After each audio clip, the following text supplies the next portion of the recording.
From a partly sunny Autzen Stadium in Eugene, it is time to start the football season. This afternoon, the Portland State Vikings from Division II take on the University of Oregon Ducks. Head coach for the Oregon Ducks in his 18th campaign is Rich Brooks, and with one more victory, he will pass Len Casanova as the all-time winningest coach in Oregon history. Of course, many of you know already that Rich resigned his duties as athletic director in the first part of August to concentrate solely on football, and he has done that during the fall camp. Let's take a look at the players that will not be in uniform today. First of all, for Oregon, these are some of the wounded players during fall camp. Ricky Whittle, Salila Malepeai could have been starters today. They both suffered thumb injuries. Malepeai may be back next week when the Ducks travel to Hawaii. After all, he is from Oahu. Dan Mead, Kevin Parker, a running back, Matt Reinhardt, a redshirt freshman tight end, Baldwin and Schmidt expected to be back in the not too distant future. Portland State will receive to start this ball game, and so right off the bat, head coach Rich Brooks, you see in the center there with a white shirt and white cap, will get a good look at his true freshman kicker from Arizona, Matt Belden. True freshman from Glendale, Arizona, an All-American last year, has good range, very strong leg. According to Coach Brooks, some days he can make you forget all about Tommy Thompson, and in other days you wish Tommy had another year of eligibility. But he's got great promise, and he'll boot this one away to start this afternoon.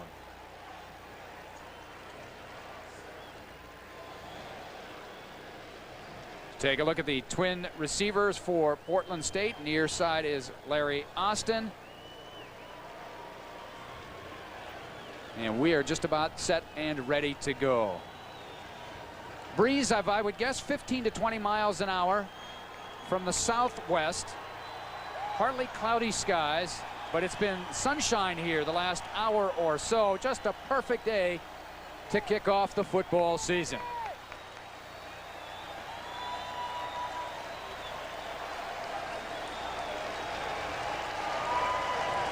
So Austin and Steve Pappen deep for Portland State, waiting for the officials to get this one underway as a host of balloons hovering about 25 feet over the stadium floor, and a very short kick angled near side. Austin at the 13. Austin is out to the 40-yard line, so good field position for Portland State. 27-yard return for Larry Austin. Offensively for Portland State, they're guided by a junior college transfer, Kyle Adelin, the quarterback, 6'2", 170 junior from San Antonio. Transfer from San Francisco City College and also from the University of Houston. Has not taken a snap in 2 years, so they are concerned about what he can do to start this game. We have a discussion with the officials right now. Bill Richardson is today's referee, the Pac-10 crew in charge of this afternoon. Team is refused. First down, Portland State. So a penalty on the kickoff against Oregon for illegal procedure. The Vikings decline and take over at the 41. So here come the Vikings. Offset I formation. This is Matt James in motion. And off goes to the tailback, and Pappen has 6 yards out to the 47-yard line, where he is knocked down by the strong safety for Oregon, Chad Cota. Let's take a look at the rest of the starters for Portland State. Allen, the quarterback. Pappen has already carried. Joe Spanish, the starting fullback today. James Hunden, a very athletic wide receiver. And up front, the only returning starter, Jesus Moreno, at the left tackle position. Second down and 4. Allen, short drop, little out pattern, caught out of bounds. First down inside Oregon territory at the 46-yard line. The receiver on the play for Portland State was James Hunden, and Herman O'Berry knocked him out. So the Vikings started the opening possession from the 41 and have picked up a first down. Defensively, you see the Ducks up front, Bryant Jackson in the middle, Bailey and Slime in the ends. The linebacking core, Asher and Rule inside, outside. Jordan and Jensen. Neither has started a game until today. And the secondary experienced and talented, with Herman O'Berry back after missing almost all of last year. Pitch to Papin to the outside, looking for a block. Slips a bit on this OmniTurf. Is initially hit by Rich Rule after a gain of 1. Cleaning up is Troy Bailey and Bryant Jackson, the 2 interior linemen. So it's a gain of 2, 2nd down and 8. Into the ball game for Portland State is Derek Holmes as he replaces Papin. Holmes, a big, strong runner, number 4, 6'1", 230 from Pasadena, California. And he will be the lone back. Well, now it's split backs as they've gone out of that eye. Allen going upstairs, and this ball is caught by Hunden inbounds. That is inside the 30-yard line. Alex Molden on the coverage for Oregon. So Portland State coming right out with that good field position and moving the ball. And that may be one of the only ways to complete a ball on Alex Molden when he is unaware of where it was. As he looked up to find it, the ball had been underthrown, and oftentimes that works to the advantage of the pass receiver. You're going to see that Hunden comes back and finds the football. Molden is still wondering where it is. Nice job of getting his foot down in bounds. Portland State looking fairly crisp this first drive. They brought in an additional wide receiver, Kyle Croston, the former Oregon quarterback and safety. He's the man in motion, number 18. They'll give it to the fullback. That's Holmes, and he gets to the line of scrimmage, falls forward for maybe 1 or 2 yards. Mark Slyman and Herman O'Berry at the bottom of the pile for Oregon, along with Reggie Jordan. This is a relatively inexperienced front 7 for Oregon, Ken. You look at Mark Slyman, has been in the program a while, but not many starts. Troy Bailey played some last year, but not many starts. Bryant Jackson, not many starts. And the 2 outside linebackers, as we mentioned, haven't started a game until today. So although they've played before, this is a new role for them as starters, and I'm sure they're got some butterflies to work out. 2 tight ends for the Vikings. Slant pattern over the middle. It's almost intercepted by Molden. Boy, he read and broke on that one. Sliced in front of his good buddy Kyle Croston and almost had the pick.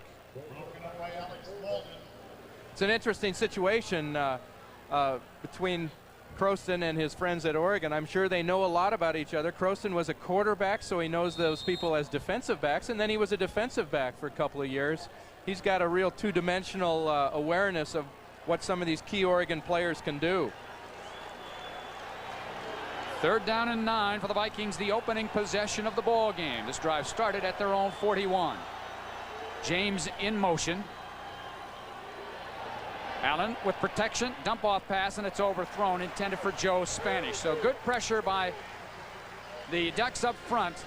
Derek Barnes, an outside linebacker on the blitz, and also Troy Bailey, and the Vikings now in a position where they either try the long field goal or punt. It looks like they'll try the field goal. Matt James will be the holder, and in to attempt the field goal, Jeff Crowell. He had a good scrimmage last week. He was 3 for 3 from 30, 2 for 3 over 40, and this is right at the 45-yard area. Mark it at the 35, 45-yard attempt. Good snap. The kick is up, and does it have enough juice? It hits the bar and goes over. The Vikings are on the board. So Jeff Crowell from 45 yards and 1 inch gets the Vikings the first points of the ball game. You don't think he's pumped? So the Vikings score. 12:34 remaining first quarter. When we come back, it will be Oregon football.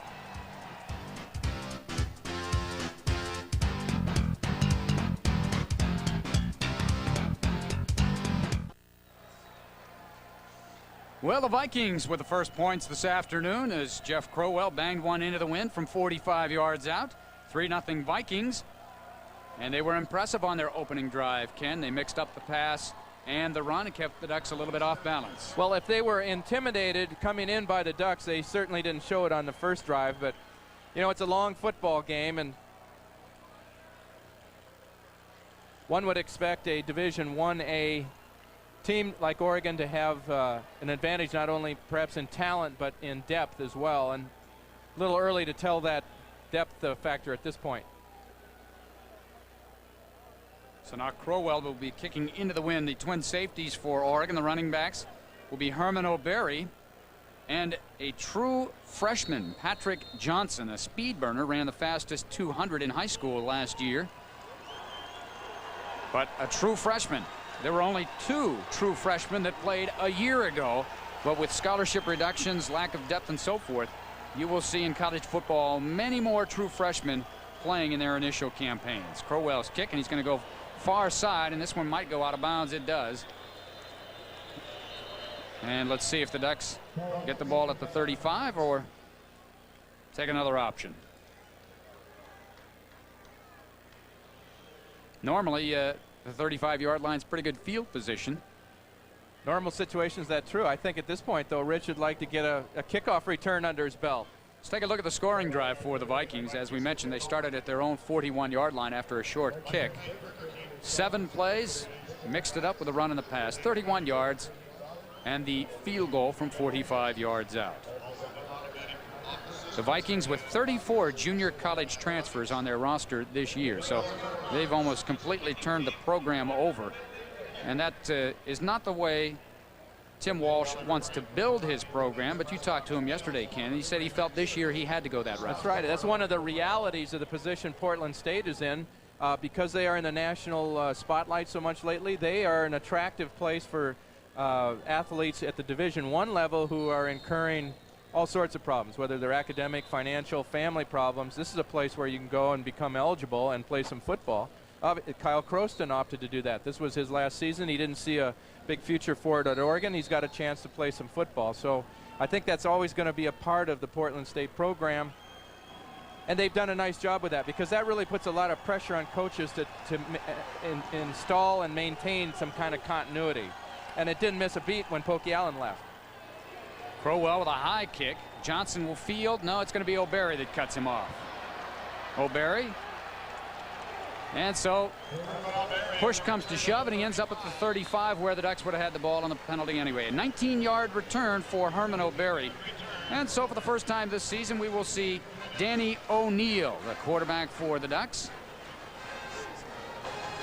O'Neill, the senior from Newport Beach, California, Mater Dei High School in Southern Cal. And O'Neill wants to go out with a big season. The Ducks 5-6 a year ago, felt they should have been better. O'Neill is determined to prove the Ducks will be a better football team this year. They start out in this H formation with a fullback kind of slotted to the left. Dino Filiaw the first carry, and he is batted right at the 35 and falls forward to the 37-yard line. Jeff Bockert, number 44, outstanding inside linebacker for the Vikings, makes the stop. Let's set the Oregon starters offensively. O'Neill, Filiaw, the only healthy upper-class tailback the Ducks have. Dwayne Jones has had a great camp, 245 at the fullback position. Corey Murphy, Kristen McLemore, who had 50 receptions a year ago. Josh Wilcox, the sophomore from Junction City. And up front, David Cottrell starts in the middle. The only true starter there is the right tackle, Steve Harden. O'Neill to pass on first down. Underneath it goes to Filiaw. Has great speed and can't get untracked as it's Bockert again making the initial stop. Filiaw to the 41, a gain of 3. And the Ducks will need 4 more for a first down. The Ducks like to use slip screens, delays. They want to get the hands in ball in Filiaw's hands because he's got 10-5 speed. Front 7 for Portland State. The Vikings feel the strength of their team is defensively. Up front, Royster's twin brother, Mazio Royster, played at USC. And the secondary, returning starters one and all. O'Neill a half roll on third down. Dump over the middle. It's caught by Kristen McLemore short of the midfield stripe, but he has enough for the first down. The ball will be spotted at the 49-yard line. The safety Ted Leach from Willamette High School, along with the rover Ken Harrison, making the tackle, but not before the first down. Great year for McLemore last year. He and Derek Deadweiler, the first tandem of Oregon receivers to both catch 50 or more passes in a season. And a tight end caught over almost 30. The situation, Oregon's done a nice job of throwing the ball downfield.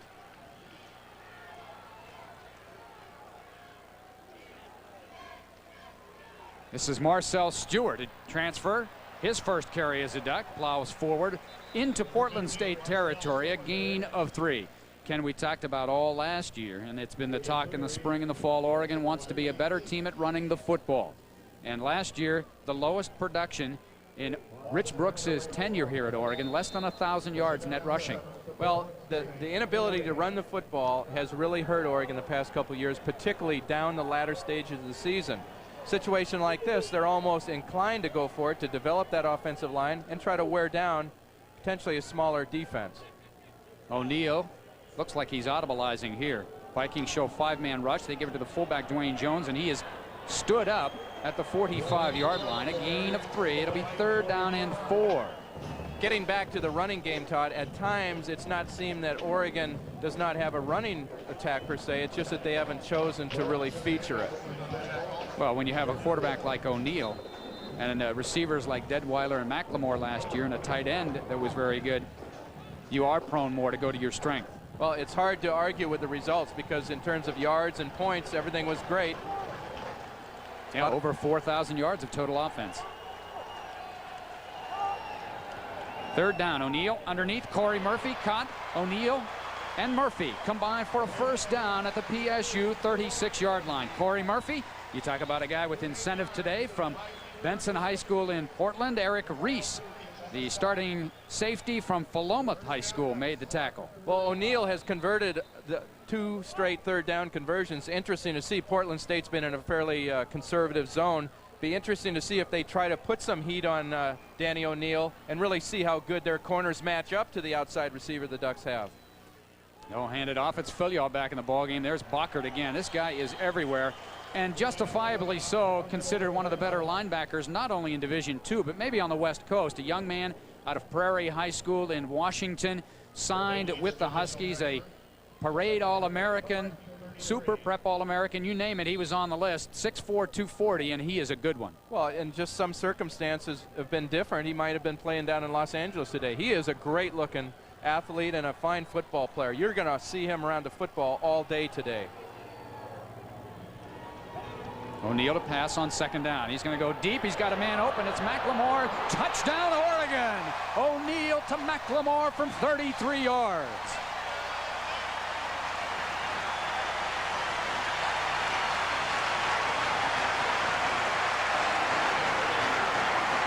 Looked like they split the defense there, Ken. 2 deep and McLemore right down the middle of the field. Well, both safeties got caught out of position. And, you know, McLemore, safeties have got to give him credit. He can run. He can not only run well, but he catches the ball deep very well, whether you have him covered or not. He showed that several times last year. He's one of the premier deep threats. He and Stokes at Cal, I'd say, in the league right now. Ryan Perry Smith will hold as Matt Belden looks for his point as an Oregon Duck, and this one is through the pipes, so you can wipe a little sweat off the brow there, Matt. You're in the book. Tommy who? Man. Tommy who? Yeah, there you go.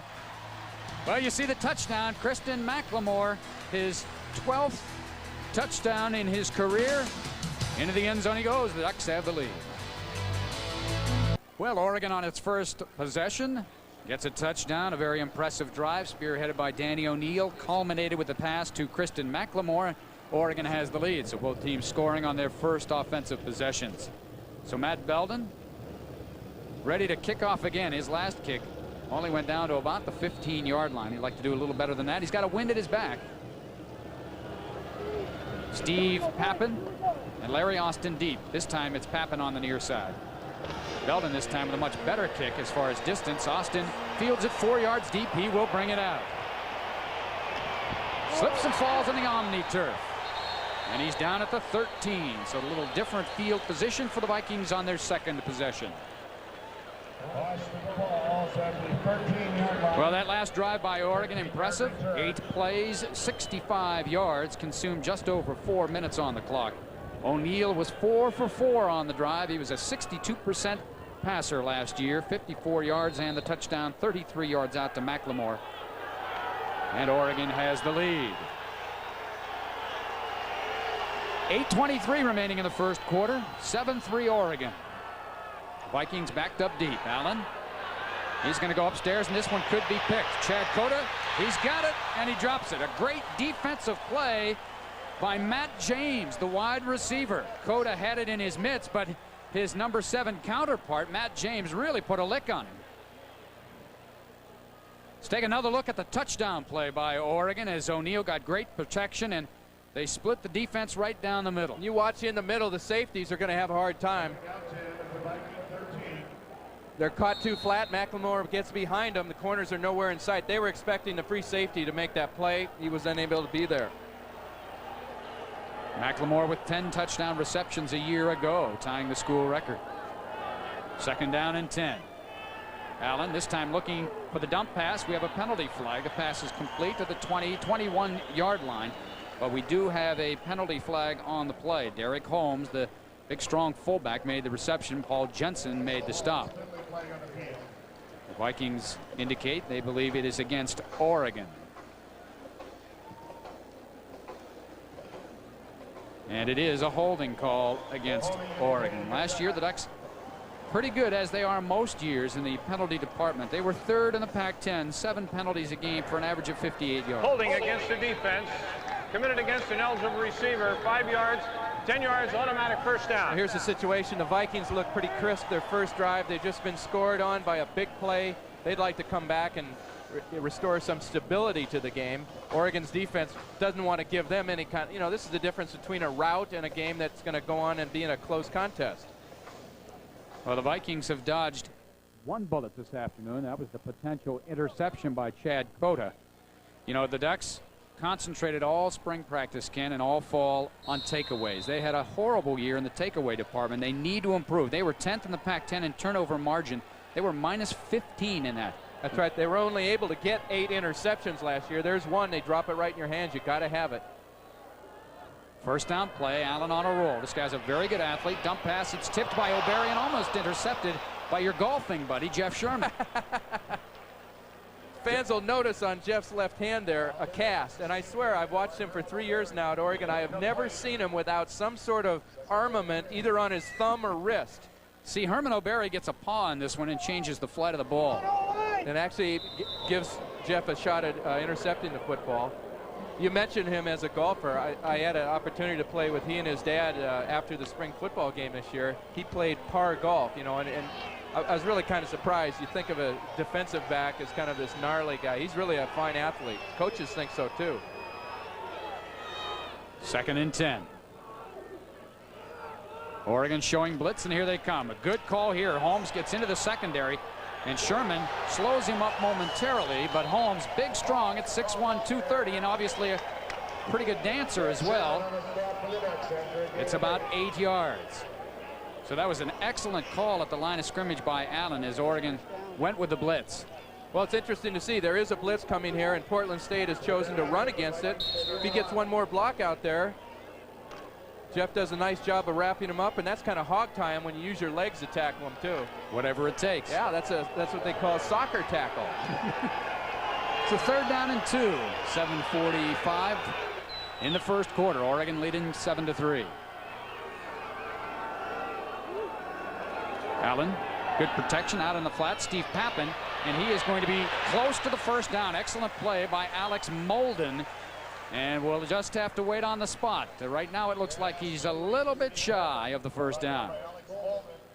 Well, you can see the quick defensive reactions by Molden. Well, and the entire Oregon secondary on the left side there reacted to the ball very well. Portland State had kind of a little slip screen out there. Wide receiver coming across trying to block or pick the man responsible for covering the tight end. No, as we look at the quarterback there, Allen, memories of Montana come back to mind, and how Dickinson really hurt the Ducks with his scrambling ability. Neil Zambucas, Oregon defensive coach, saw Allen play in junior college and said, hey, this guy can really create some damage when you get him running around. And Nick Aliotti, harkening back to that Montana game, said one of the key things defensively is we've got to get guys not intent so much on the sack, you know, the personal statistics. We've got to keep Allen inside, in there where we can defend him. We think we'll be able to better control the situation if that occurs. Well, Allen set junior college records for touchdown passes as the Vikings come up about a foot shy. 65 touchdown passes in 2 years, and he broke a lot of the records set by John Charles, who then went on to Portland State and guided the Vikings to some tremendous years. You think a 65 touchdown pass? You know, I know guys that can't do that against air. That is a lot. And I'll tell you what, you go to Houston as a transfer after they've had the likes of Andre Ware and David Klingler, you got to be pretty good. That's right. Crowell's first punt, the wobbler, goes to the far side and bounces out of bounds inside the 40. They'll mark it at the 38-yard line.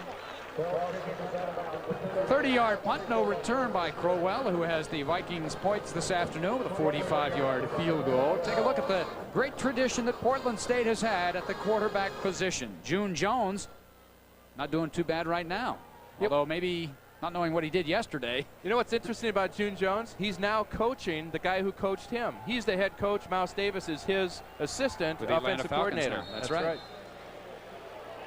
And Danny O'Neill, not bad himself. Oregon's had a great tradition at the quarterback position as well.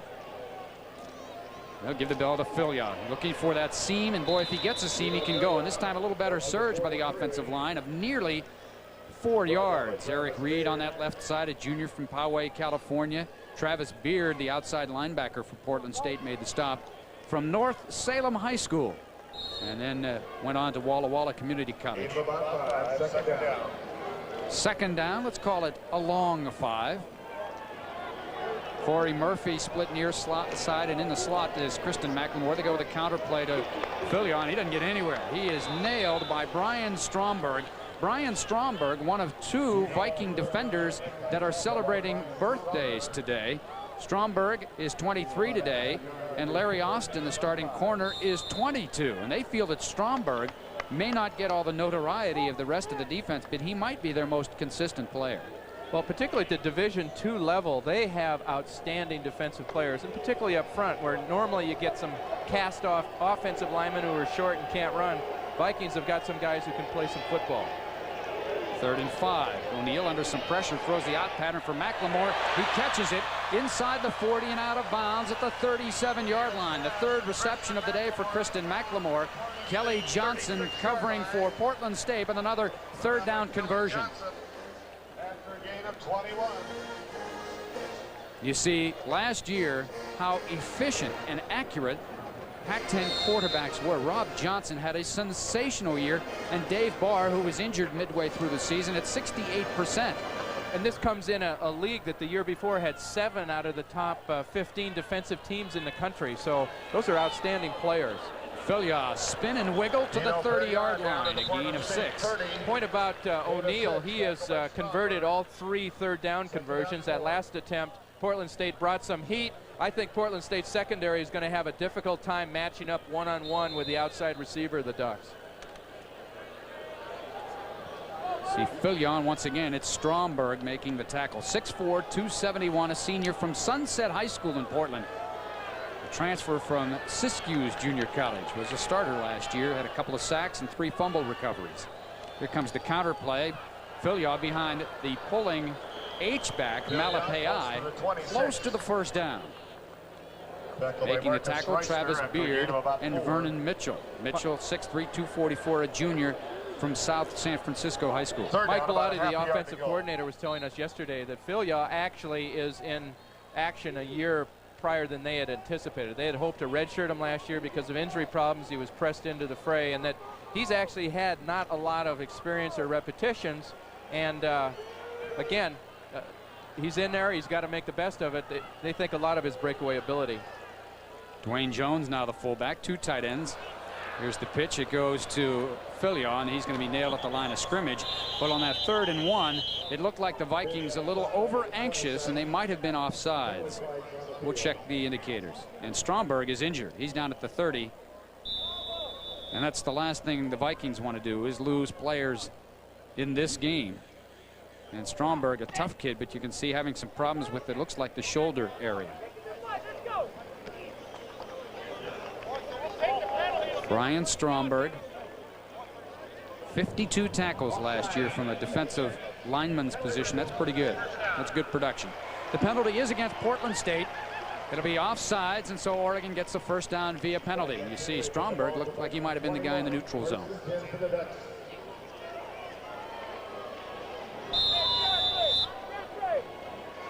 So it'll be 1st down Oregon, their 2nd offensive possession. with 4:36 remaining in the first quarter. Oregon leading 7-3. You see the career passers, that O'Neal with another one today. And one more, he would tie Chris Miller. Play action pass. O'Neal scrambling, loses it, picks it up, runs, scrambles, still on his feet. A little ad lib by Danny O'Neal, who was voted the most difficult quarterback in the Pac-10 to tackle. And he gets about 4 yards. Rick Anderson finally tripped him up.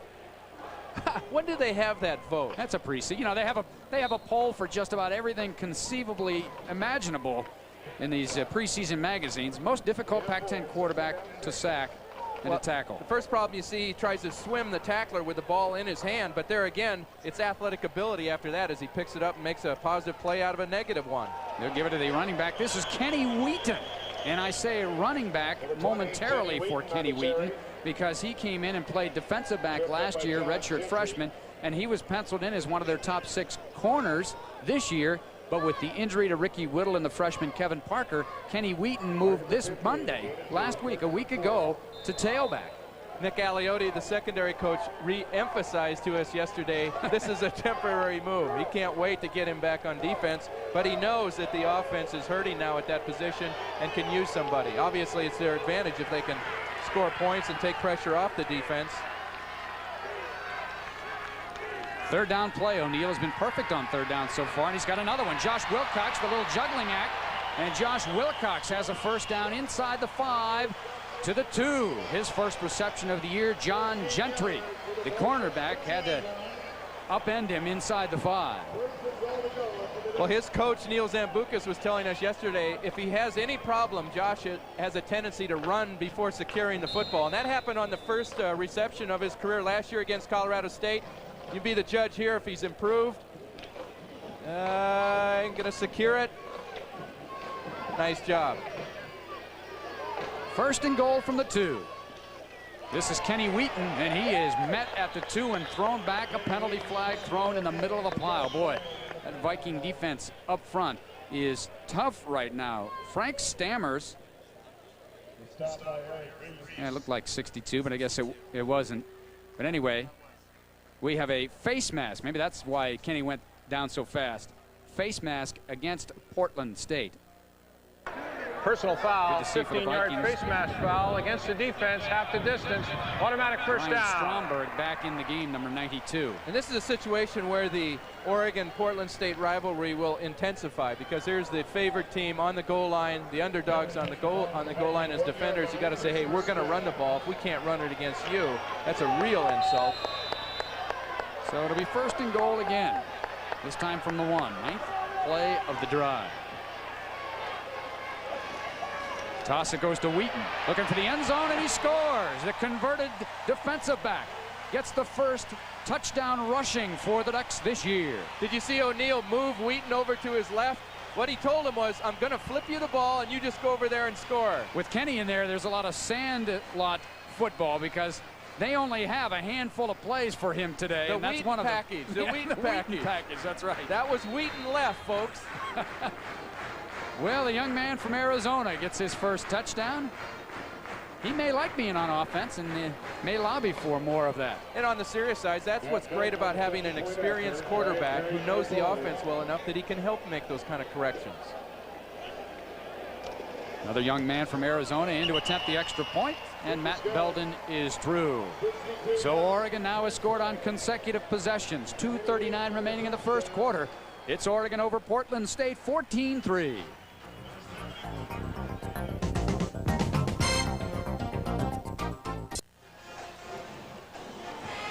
Oregon now with a 14-3 lead. We are still in the first quarter here at Autzen Stadium, the season opener for both teams. Portland State from Division II and the Ducks from the Pac-10. For the third time today, Matt Belden ready to boot it away.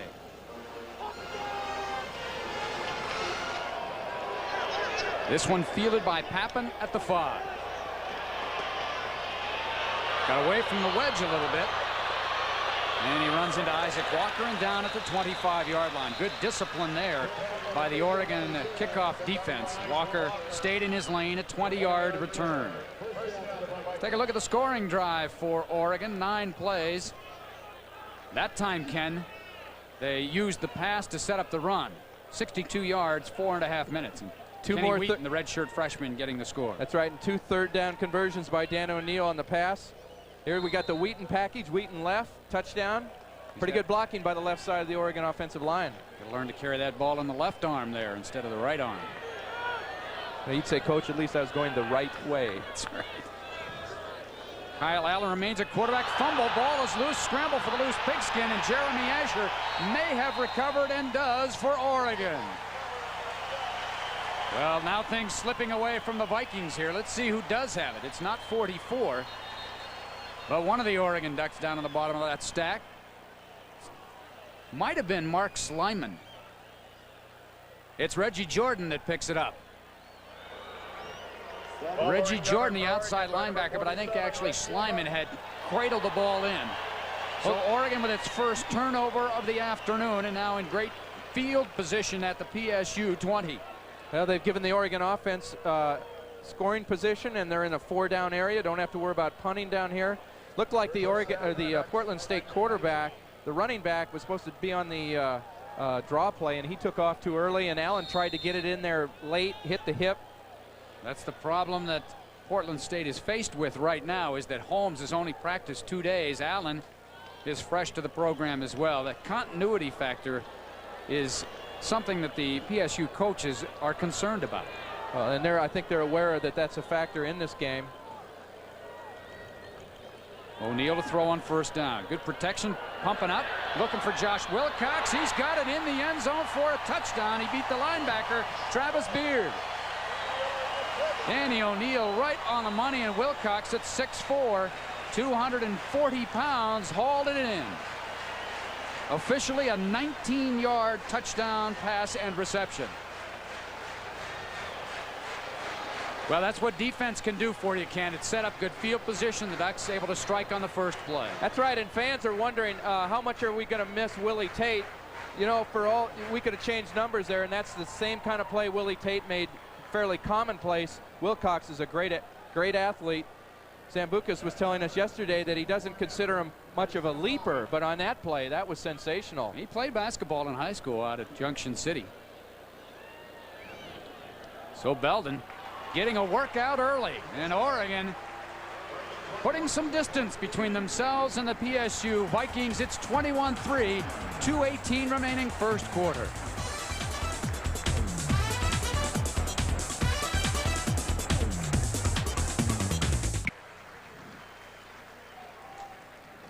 Well, as you can see, the Oregon Ducks beginning to dominate this game. Tim Walsh said not what he had in mind today. His defense has not been able to stop Oregon. The Ducks with 149 yards of offense already. Now Belden really letting it hang out. This one, each one of his kickoffs have been deeper and deeper, and the next one will be a souvenir. You get the feeling that he's starting to warm to the occasion. Yeah. We saw Tim Walsh, the highly successful coach there, who at Sonoma did a terrific job there and upset Davis, which for years has ruled the roost down there. I talked to him yesterday and I said, Coach, any chance of your team looking past the Ducks towards Angelo State? And he laughed and he says, no, but the head coach is. And I'll tell you what, the way the score is mounting right now, I'm sure he's sitting there looking at it. Let's keep it on the ground and get on the bus and get out of here. Yeah. Well, you can see the touchdown as a direct result of the fumble recovery at the 19-yard line. The second touchdown pass of the day for Danny O'Neill.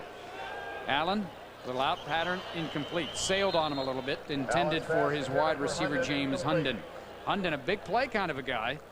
In junior college, he was the MVP of a team that sent 9 players to Division I, so you know he has to be pretty good. Well, and one thing that the coaching staff of Portland State might keep in mind right now, there's only 2 minutes left in this quarter. They don't want to have to punt against the wind if they have to. That would give the Ducks more easy field position. They'd like to get the ball rolling on the ground and eat up some clock and make some yards.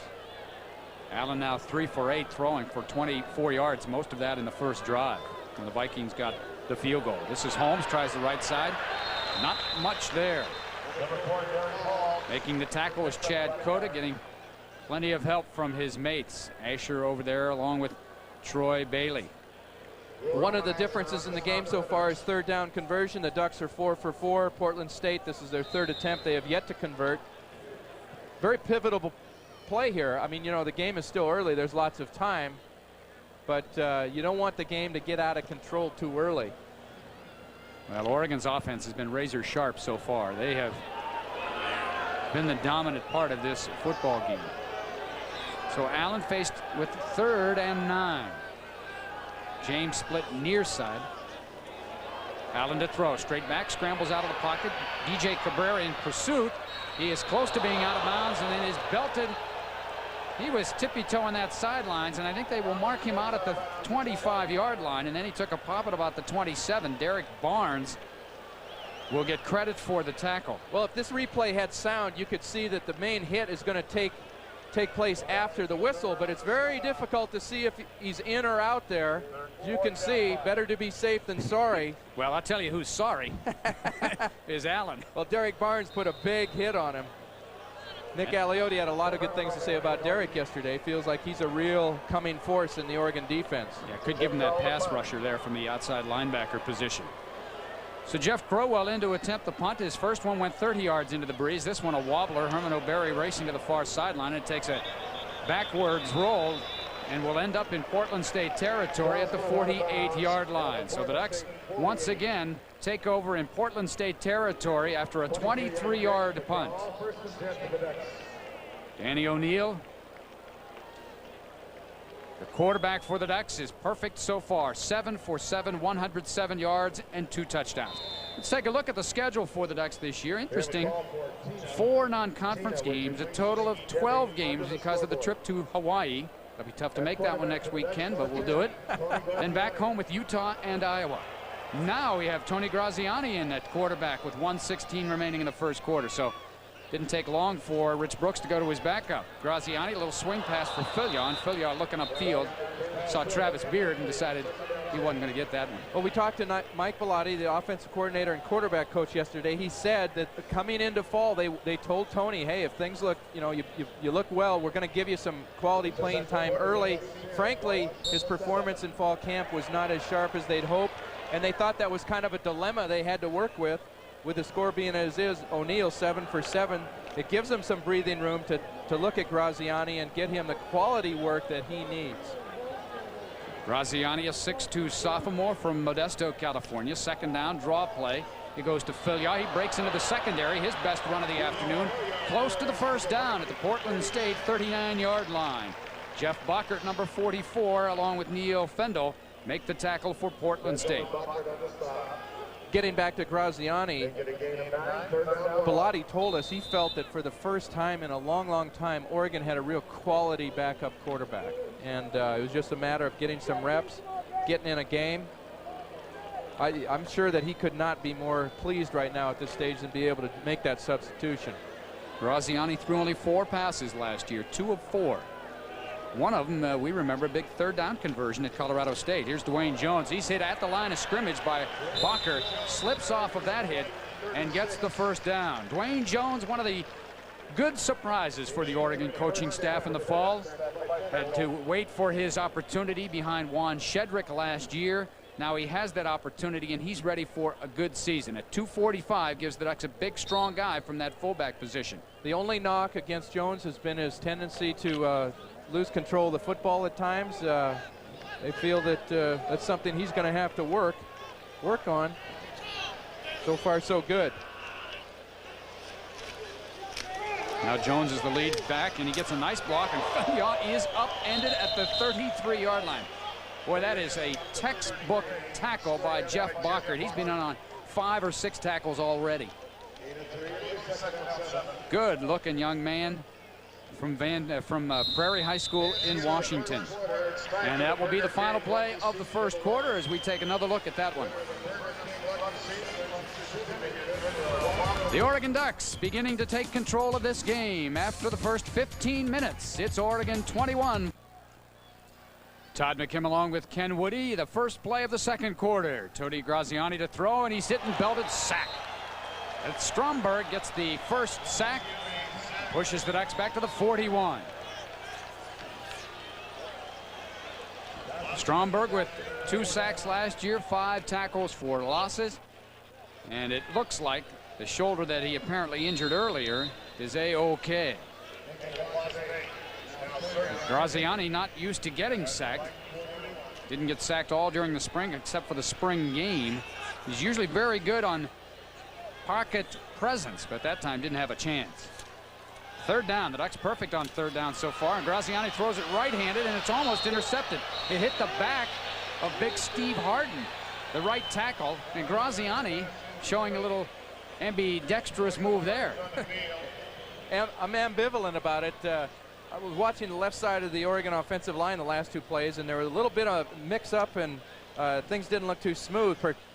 However, you're going to see that the pressure's coming from inside. There's a situation where a sophomore is trying to make something happen. I think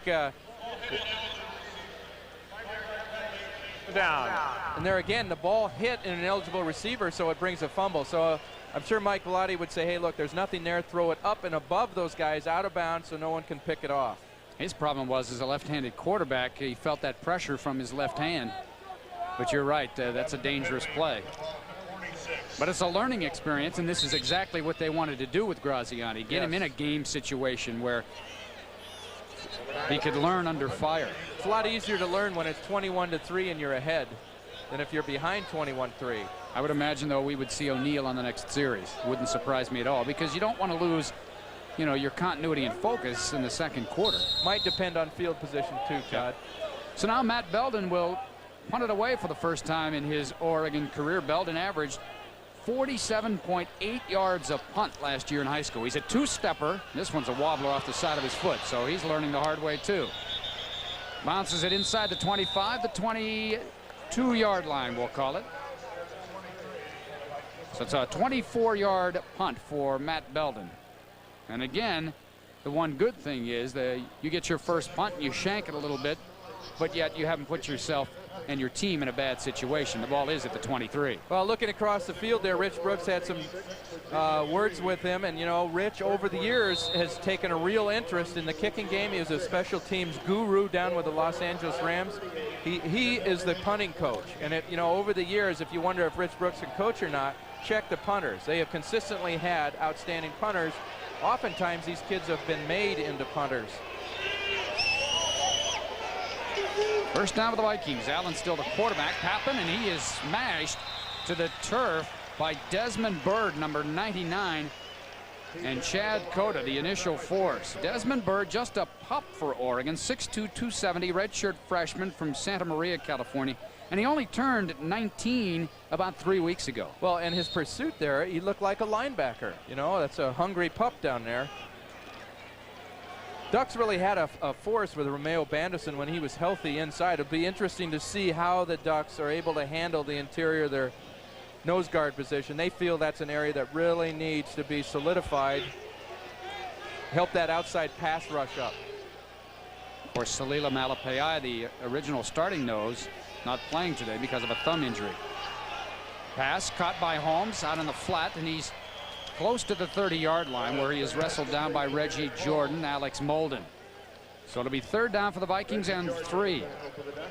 Your evaluation of Allen so far this afternoon from the quarterback position, having not played for a couple of years. Well, not having played for a couple of years, pretty good, but that's, you know, I think his delivery looks a little bit slow to me. He's got great quick feet. You can see that he can run the football, but he doesn't strike me as a you know, a guy who gets a ball off as quickly as a Stenstrom or one of those kinds of people.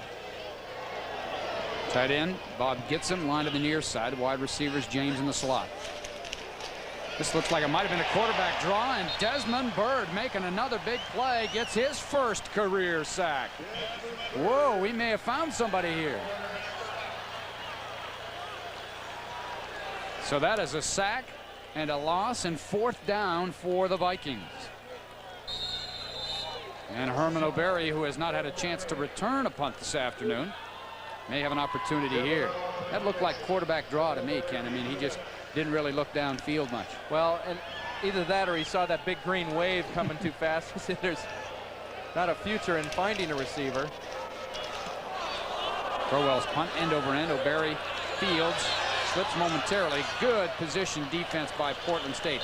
Outstanding discipline there by the Vikings, and making the tackle is number 94, Mike Stewart. So Oregon takes over. We'll see who comes in at quarterback. 39-yard punt, 3-yard return. And it's going to be Tony Graziani. Mike Stewart did a nice job of punt coverage there. There were 3 players inside, no one outside. The Ducks had a great picket line down the sideline there to the Oregon side. Next time the Ducks field a punt, let's look for that side return. 11:53 remaining second quarter. Oregon leading Portland State 21-3. The Ducks scored on 3 consecutive possessions in the first quarter. This is Graziani's second offensive possession. Tailback remains Filya. He tries to bounce it outside, and no way. Jason Heffley, this guy is a fired-up football player. Aggressive, tough, emotional. They really like him as a leader. Well, and the Ducks had something inside. Pulu Malapai, I think that the Gary Campbell, the running back coach, would have hoped Filya had stayed inside his block. He ended up bouncing it outside, and there was nothing there. Blake Spence in as a tight end right now. Dameron Ricketts at wide receiver. Seeing a little bit of shuffling up front for Oregon as well. Tassi Malapai in at right guard. Vikings showing blitz. Now Wilcox. He wants to go in motion awful bad, doesn't he? But they stay there. He gets a good block. Filya bounces through a crease over the 40 to the 42-yard line. Gain of 8. 8 to 9. Stromberg. Let's take you down into the trenches. Brian Stromberg, number 92, in there against Steve Harden. And one of the things that Portland State felt is they've got some good nose people inside. The Duck offensive line coach, Steve Greatwood, told us if we can handle their nose, we feel good about the running game. That play, results speak for themselves. 39-year-old Tim Walsh, 8-3 last year with the Vikings, got them to the first round of the playoffs. That 8-3 mark, based on his 1 year of tenure, is the best winning percentage for a coach in Portland State history. Graziani facing some heat over the middle, caught by Wilcox. That should have been an interference call. He was hit before he caught the ball and then dropped it. But pretty good coverage over there. Matt Bockert made the stop, made the hit. There's a bang call, and the Ducks will have to punt it away, and the Viking fans get an opportunity to cheer their defense.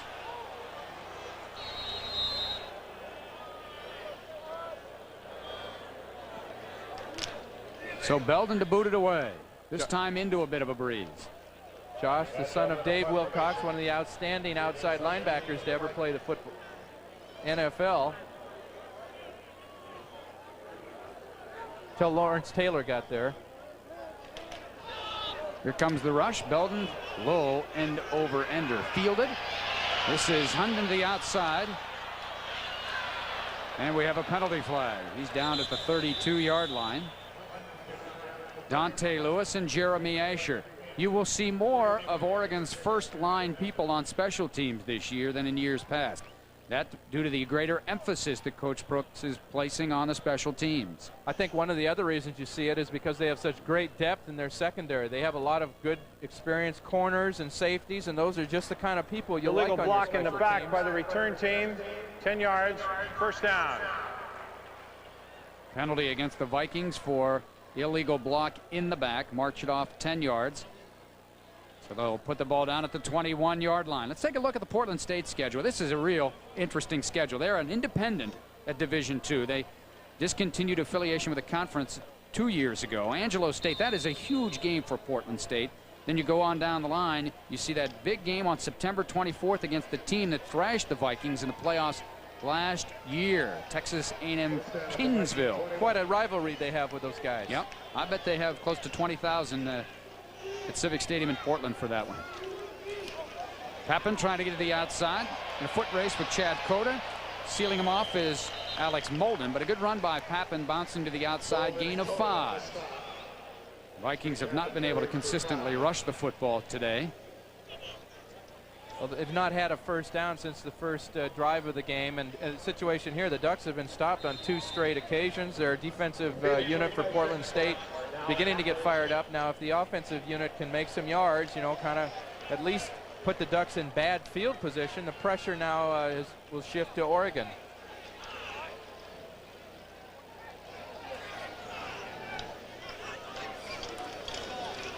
Allen on a roll. Barnes in pursuit. Here comes Molden, puts a big-time lick on Allen, who delivers on the money to James Hunden for a first down at the 38-yard line. Well, you called that right. That was a big-time hit. And Allen, the only way he knew that ball was complete is to hear the crowd reaction, because he was going...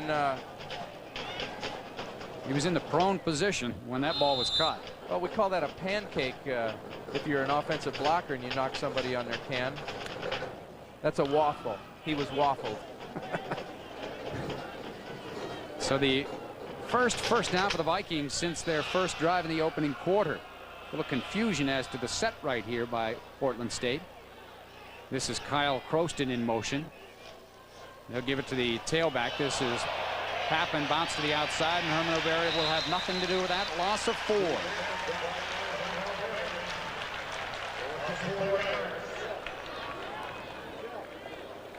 Well, there's a lot of guys for Portland State talking to each other. It looked like there was a blocking snafu.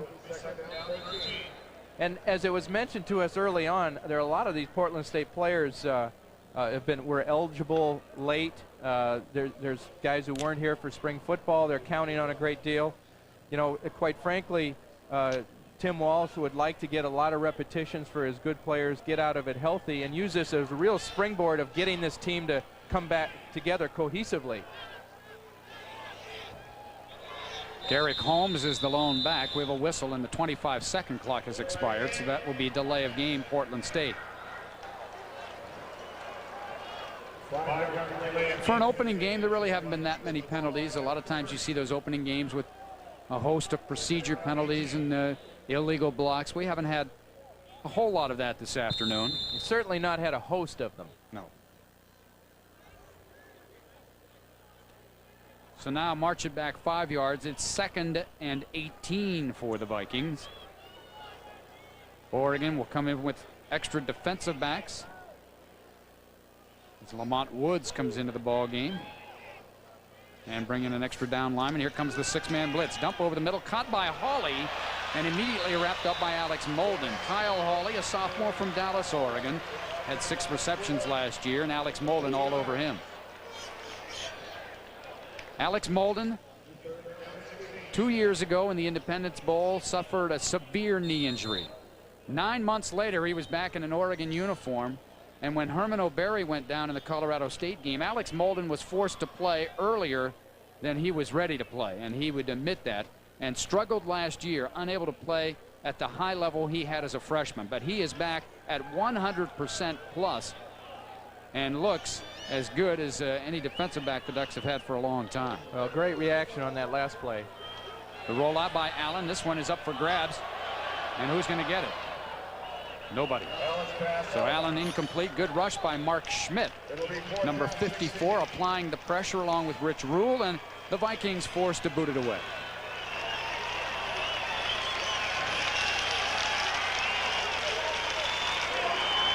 .7:38 remaining in the second quarter. Oregon leading Portland State 21-3. An explosive first quarter. All the points scored in that opening 15 minutes. The Vikings scored first on a 45-yard field goal on their opening drive, and then Oregon countered with 3 straight touchdowns. Crowell with a very good boot this time as O'Berry has to turn, and that's always dangerous. Catching it going the wrong way is dangerous.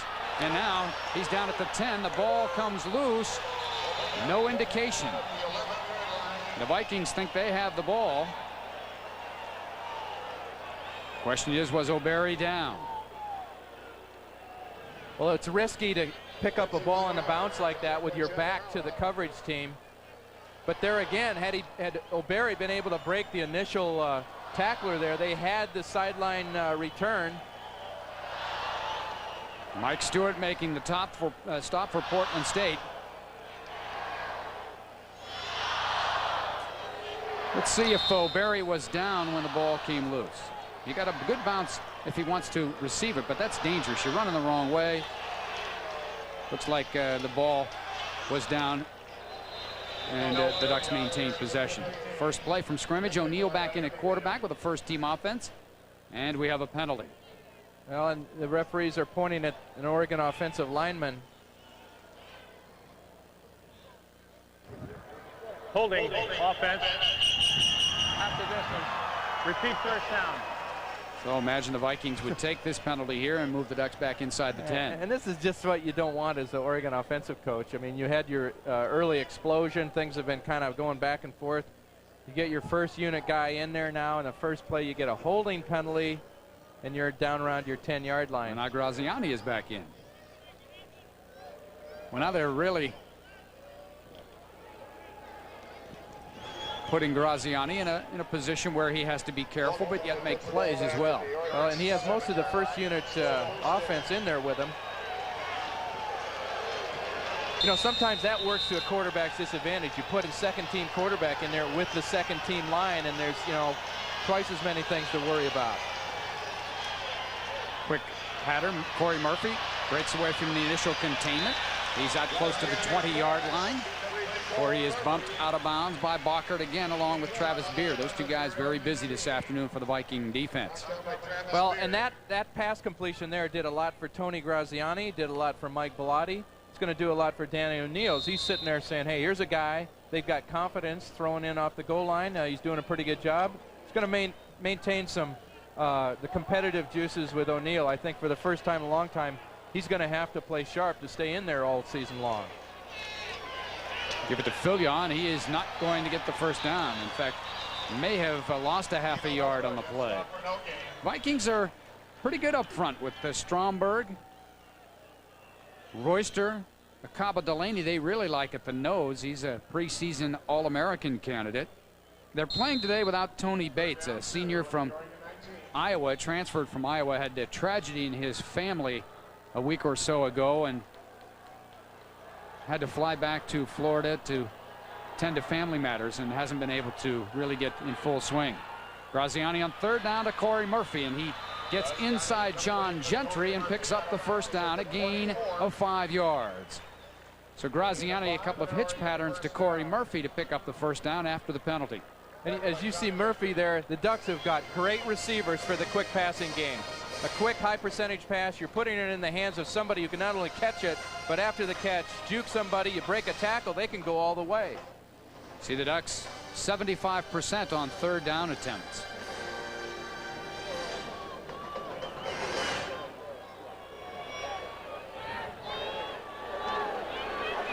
They'll give it to Filliot, trying to bounce to the outside, does momentarily, but closing quickly from the safety position is Eric Reese from Philomath High School, and that keeps Filliot to only a 3-yard gain. Last year, the Oregon pass offense averaged over 14 yards of completion, and that's a big, big statistic.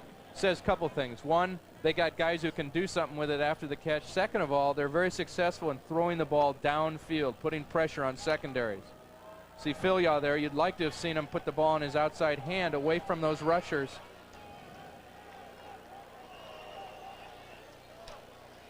Graziani to throw. Pretty good protection. The out pattern is underthrown, intended for Murphy. Reese and Gentry covering for Portland State. So it'll be 3rd down and 6 for Tony Graziani and the Ducks. The Ducks are 6 for 8 right now in third down conversions. About twice the third down conversion rate they had last season, which for as successful as the pass offense was, it was kind of on the low side. Marcel Stewart checks in replace of Dino Filliot, tailback. So the Ducks will go with the normal set, although they'll split the 2 wide receivers to the top of the screen. Slant pattern, underthrown, and I'm not sure if that was thrown for Murphy or McLemore, and Graziani continues to struggle. Has not been sharp this fall after a very good spring, and so Oregon is forced to punt it away. So now this game is kind of turned into a lull where neither offense has been able to generate much. Well, on the positive side there, the Ducks came back from a holding penalty and got a first down. That was a nice little accomplishment. But right now the game is kind of stabilized, and Ducks will be punting against the wind. The kicking game has not been real sharp for either team so far.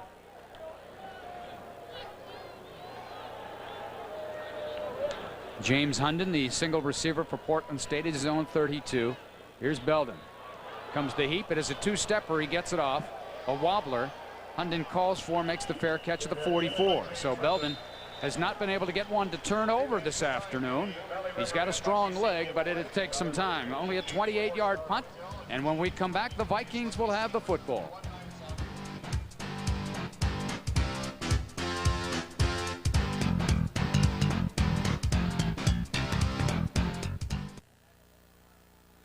Vikings football, 5.5 to play in the second quarter. Allen throws the out pattern, caught by Hunden in front of Herman O'Berry, a gain of almost 8. You asked me what I thought of Allen on that play there. He stepped back and really threw the ball with some authority to the wide side of the field.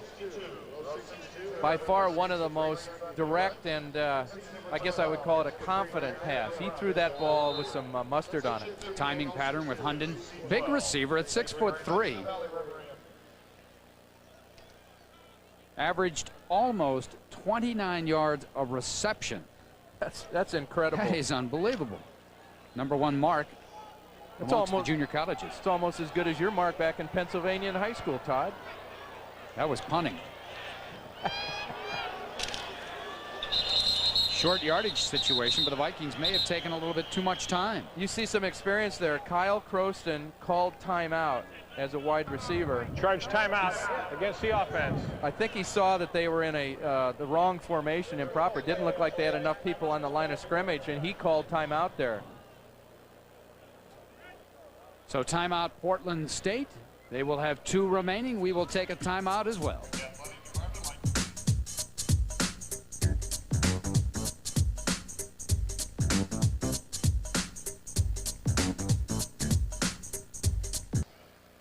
Welcome back to Autzen Stadium, second quarter. Oregon leading Portland State 21-3.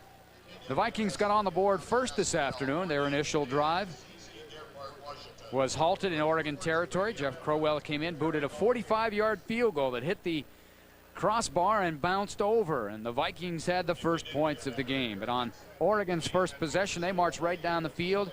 Danny O'Neill and company looking very sharp. The touchdown pass to Kristen McLemore from 33 yards out. The next possession, a 1-yard run by Kenny Wheaton, and it was 14-3. And then Wilcox, the reception from O'Neill, and the Ducks lead 21-3. Whistle, and we have a flag thrown in. Looks like one of the Vikings might have come out of that 3-point stance. Dead ball, false start on the offense.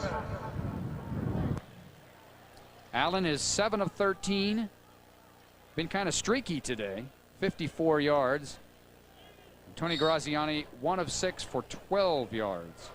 Danny O'Neill, meanwhile, has been letter perfect, 7 out of 7. Well, Portland State struggling a little bit on offense. It's obvious that the adrenaline has worn off here, and they're starting to make some mental errors. 2nd and 7.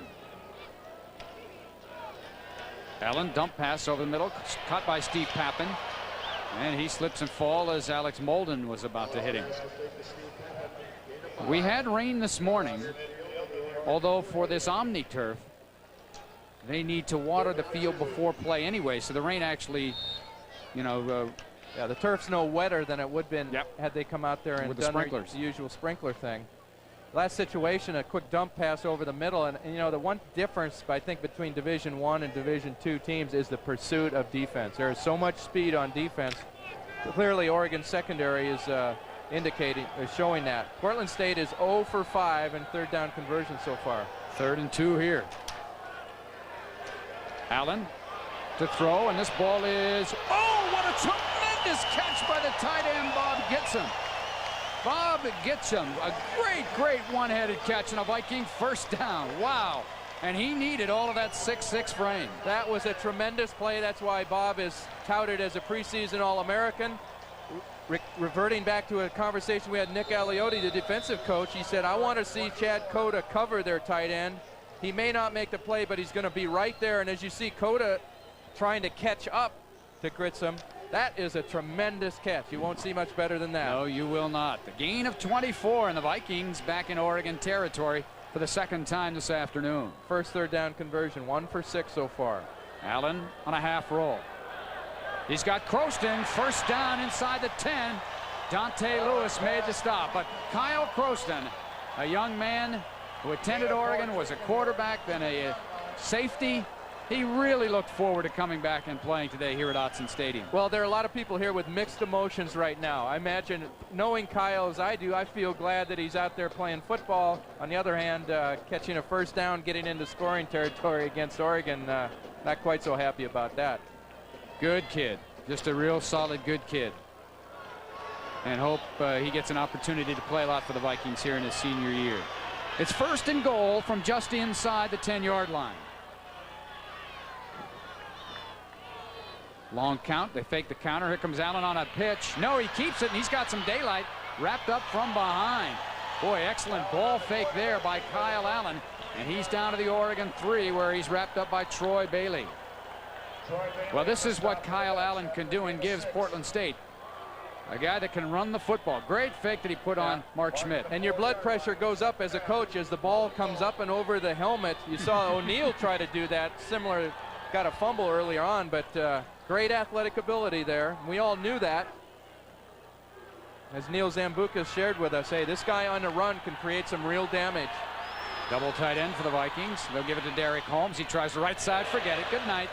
Chad Cota put the helmet on his chest and just buried him. That's how you play strong safety. Good night. That's a good way to describe that. Watch this hit, folks, on the left side Oregon's defense. Pow. Got some help from Rich Rule. Now it's 3rd and goal from the 4. And this is I'll tell you, you don't want them to be in this situation a lot, but it's nice to see your defense get a chance to be tested early. See what they're made of. Look for Hunden or Matt James here. Hunden with that size, and James a real good hands man. There's a little crossing pattern. There's James, touchdown. The Ducks didn't cover the crossing pattern. A little pick down at the goal line, and Matt James with a Portland State touchdown. And that's just a basic play that, as a secondary, you've got to be able to cover. You can't give a 3-yard cushion down at the goal line. It's the very same play that SC victimized Oregon a couple years ago down here with a little crossing pattern. And yes, as you mentioned, that's a very basic play, and there's going to be a lot of other teams down the road run that same thing. The Ducks are going to hold in there. They're going to have to do a better job of defending, anticipating that play and defending it. Well, Matt James got caught up in the celebration, but he forgot that he's the holder as well, so he's got to come back out onto the field and take the gloves off. Well, give the Vikings real credit, because they could have had their heads down. They've come back and made this a contest. Credit the great catch by their tight end. This one's going to be blocking. You can return this, and a good, smart play by the Portland State man right there. Don't pick that thing up. Just fall on it and end the play. And you can see Tim Walsh is not a happy camper. That one was blocked right up the middle. But the Vikings get a touchdown. Do you think, Todd, that if the first kick's blocked, if you could get it back on the tee, you could try it again? Good luck. So the Vikings get a touchdown. 2:13 to play in the first half. It's Oregon 21, Portland State 9.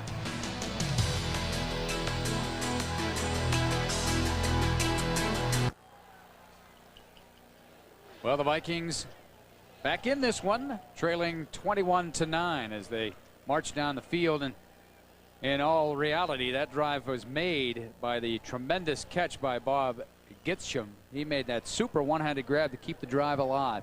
Allen now 11 of 17 for 101 yards and the 1 touchdown. He's hit 5 in a row in 8 of his last 9. Take a look at the scoring drive for Portland State. Very impressive. Good mix. Allen was razor sharp, and Matt James gets the touchdown reception. James, a very good receiver. Missed the last 4 games a year ago with a stress fracture, and they felt that really hurt their offensive attack. But he's back, ready to go, the young man from Hillsboro. 2:13 remaining in the first half. Interesting to see who the Ducks bring in at quarterback in the next series. Graziani's had, I think, 3 series and unable to move the team. Herman O'Berry about 2 yards deep. And the ball out at the 22. So that's where the Ducks will set up shop, and a good chance here for Oregon to get the opportunity to run that 2-minute drill with O'Neill at quarterback. 2:07 remaining in the half.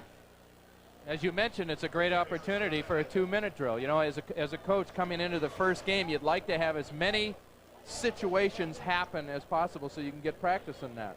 Let's go back and look at the Portland State touchdown. You're going to see the blitz. The left side, there's just a coverage mess up here, and Molden's trying to get to James. There was a crossing pattern. He just either miscommunicated or got caught up in a pick.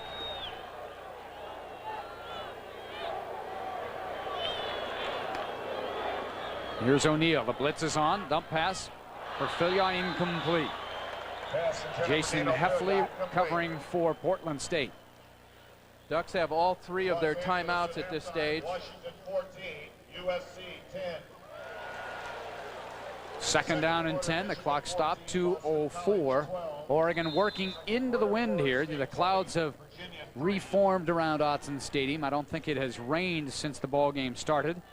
But into that wind, they'll make it a little more difficult. That's right, good point. And if the Ducks don't get a first down or 2 here, they'll be punting into the wind. Their punting average 30 yards or less.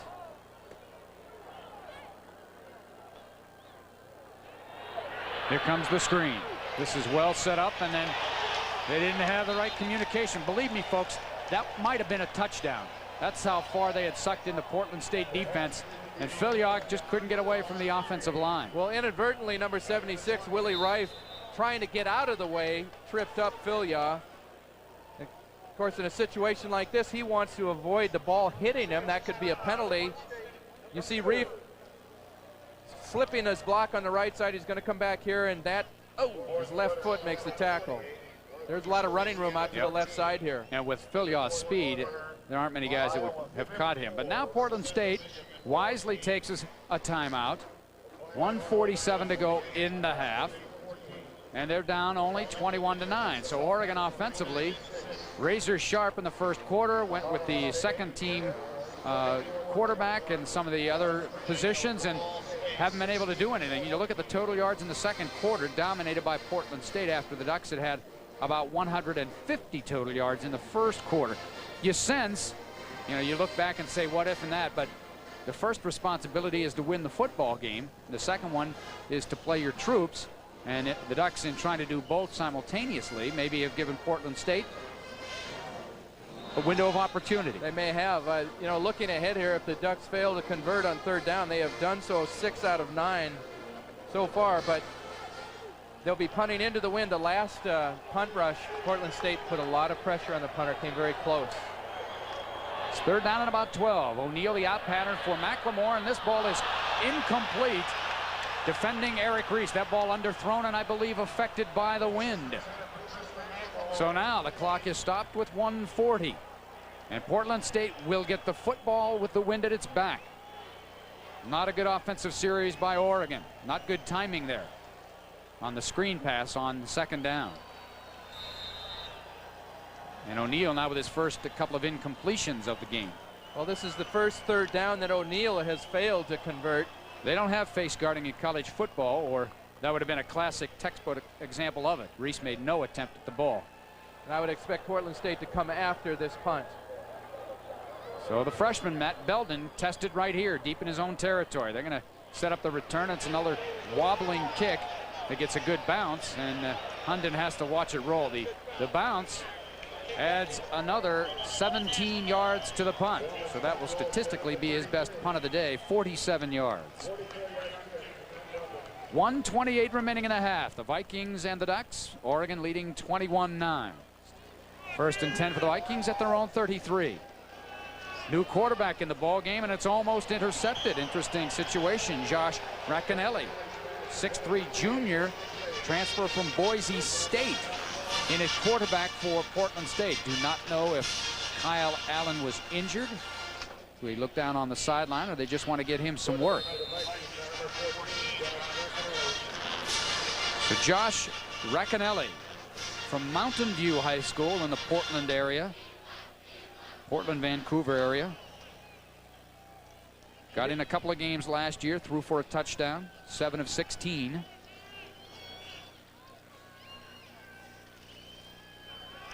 There's a pass, and there's a little miscommunication between Hunden and his quarterback. So it will be 3rd down and 10. And now if you're Oregon, you're thinking if we stop him here, we get it back. That's right. The Vikings with the only points of the 2nd quarter. Touchdown pass from Kyle Allen to Matt James. Well, Portland State's 1 for 7 on 3rd down conversions. There's a big one here.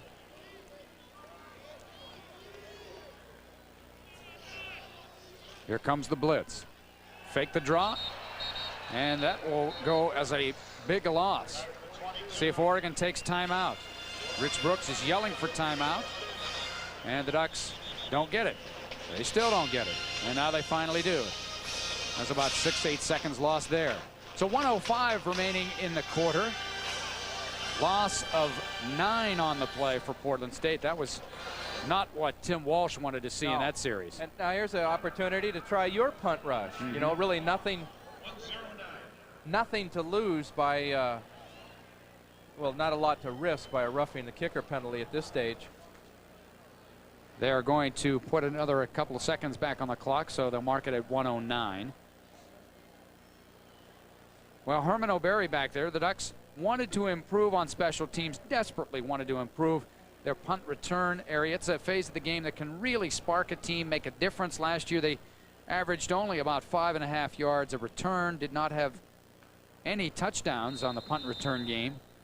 And Herman O'Berry is a guy they feel that can make a difference back there with his athletic ability. Let's see if they come after him like you were saying, Ken.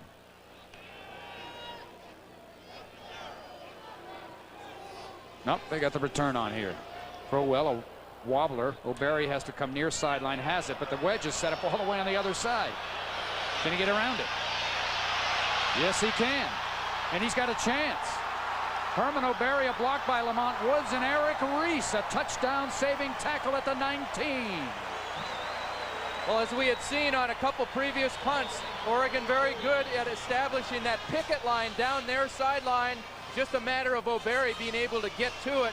In that case, the punt, by coming over this far to this side of the field, allowed the coverage to get out of position. As you can see, O'Berry gets rid of that first pursuer, and he's off to the races. That punt going to the wide side really hurt the coverage. And you can see O'Berry down the sideline. That's a nice block by Lamont Woods, and then Eric Reese, the safety, in this case literally the safety for Portland State, made the tackle. So a great return of 45 yards by Herman O'Berry. There was also a penalty on Portland State during the run back, and so tack on an additional 10 yards, and the Ducks will have the football inside the 20-yard line. That's a big turnabout. You know, Portland State 21-9 going in is in control. But you could see that coming, Todd. There were really only 3 guys in coverage. Everyone else was out of position or blocked. And had a punt been kicked long enough earlier, O'Berry might have been able to do that earlier in the kick contest. You saw his great speed, though, going from one sideline to the other to pick up the wedge. So it's 1st and goal for Oregon. The ball marked at the 9-yard line. O'Neill already has 2 touchdown passes this afternoon, one to McLemore and one to Josh Wilcox. And if I were the Ducks right now, I would run the same pattern Portland State ran against me earlier. There's a little bit of a mismatch out here. The safety, number 22, on McLemore. Right side, nothing doing.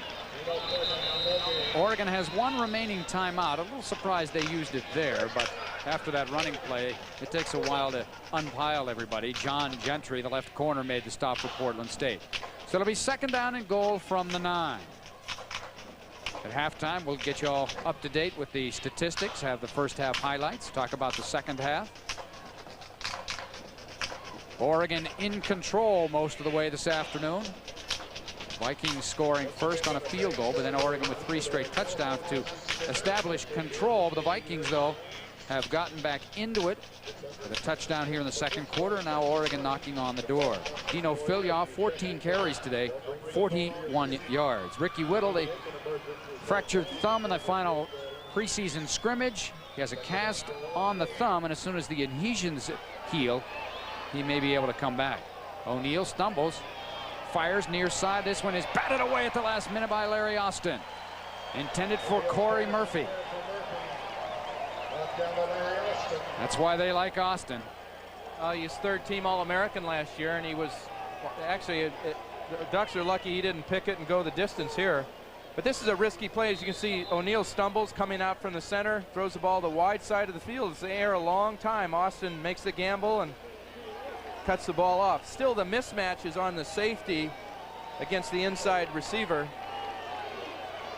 You're going against their best man-man defender there. Here's the screen set up to Filliot. Does he have the speed of the corner? Yes, he does. And he got a tremendous block by Willie Rife, number 76. Just took the feet out from under the linebacker, and that enabled Filliot to waltz into the end zone.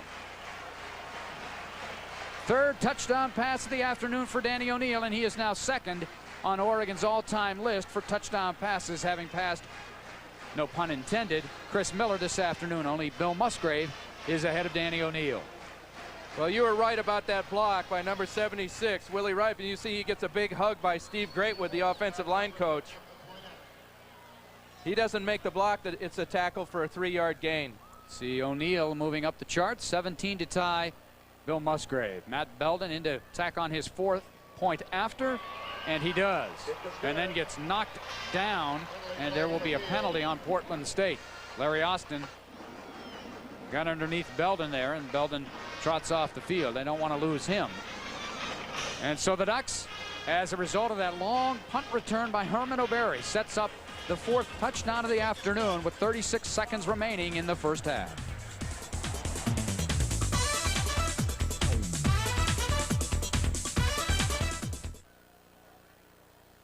Folks, if you watch on the left side of your screen here, the pride of Springfield High School, Willie Rife, is going to throw a textbook block that allows this pass completion to come into a touchdown. Right there, a great block by the sophomore, Willie Rife. From Springfield, but Thurston High School. I know the Colts and their fans would like me to make that I meant the pride of Springfield right. metropolitan area. There you go. Belden with a split kick. Dribbles itself and is dangerously booted around and then fallen upon by Portland State at the 8-yard line.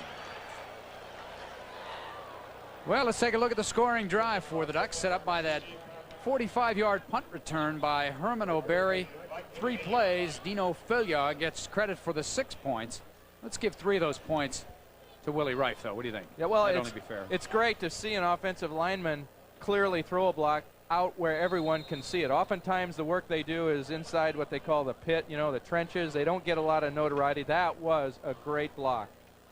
So the Vikings here with 34 seconds remaining. They do have 1 timeout left, but they'll be conservative here. Keep it on the ground. That's Steve Pappen. He's met right at the line of scrimmage by Reggie Jordan, Jeremy Asher. And the Vikings probably will be content to run out the clock. The Ducks not so content. They'll call timeout. 22 seconds remaining.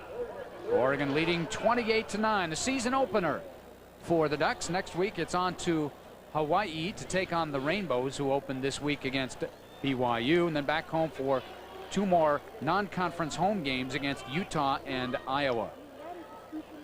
Very interesting matchups. Utah, considered a real force in the WAC conference, gained a lot of respectability the last couple years going to consecutive bowl games, played very well against USC when USC was playing very well at the end of the year. And Iowa, somewhat of a disappointment last year. They tailed off and were thrashed by California in the Alamo Bowl, but someone says that Hayden Fry, the coach there, is under some heat. You know, teams tend to play a little better when their head man's under some heat. That's hard to imagine. All he's done is taken them to 3 Rose Bowls. Had a winning season just about every year. Been to a bowl game just about every year. And that's a tough conference. 6 Big Ten teams went to bowl games last year, I believe. They'll give it to Holmes again. He'll get to the 10, the 11, maybe the 12-yard line. And that should be the final play of the first half. Derek Barnes at the bottom of the stack along with Troy Bailey. So the clock winds down. The 2 teams head them up and move them into the locker room for halftime. And we'll get set for our halftime activities from Autzen Stadium. The halftime score, the season opener, Oregon leading Portland State 28-9.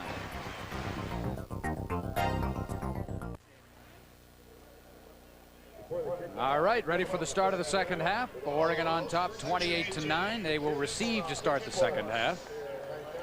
Herman O'Berry, the Punt returner had that big 45-yarder. One of the deep men for Oregon. The other one is Patrick Johnson. Jeff Crowell will boot it away for Portland State. The wind kicked up considerably during the halftime. The clouds remain here at Autzen. We started today's game in bright sunshine, but the clouds have moved in. We had rain today for the first time, must be 2 months. So that means football is in the air. Crowell to boot it away. It's a good long one. This one go to Patrick Johnson over his head and through for the touchback. Out of the end zone, the Ducks will have it first and 10 on their own 20. Let's look at the scoring drives. First of all, the possessions for Oregon. You can see they came out of the gate very quick. That third score, the result of a fumble recovery at the Portland State 19-yard line, and then they finished the half strong thanks to the punt return and the touchdown pass to Filyaw. For Portland State, they started very good as well.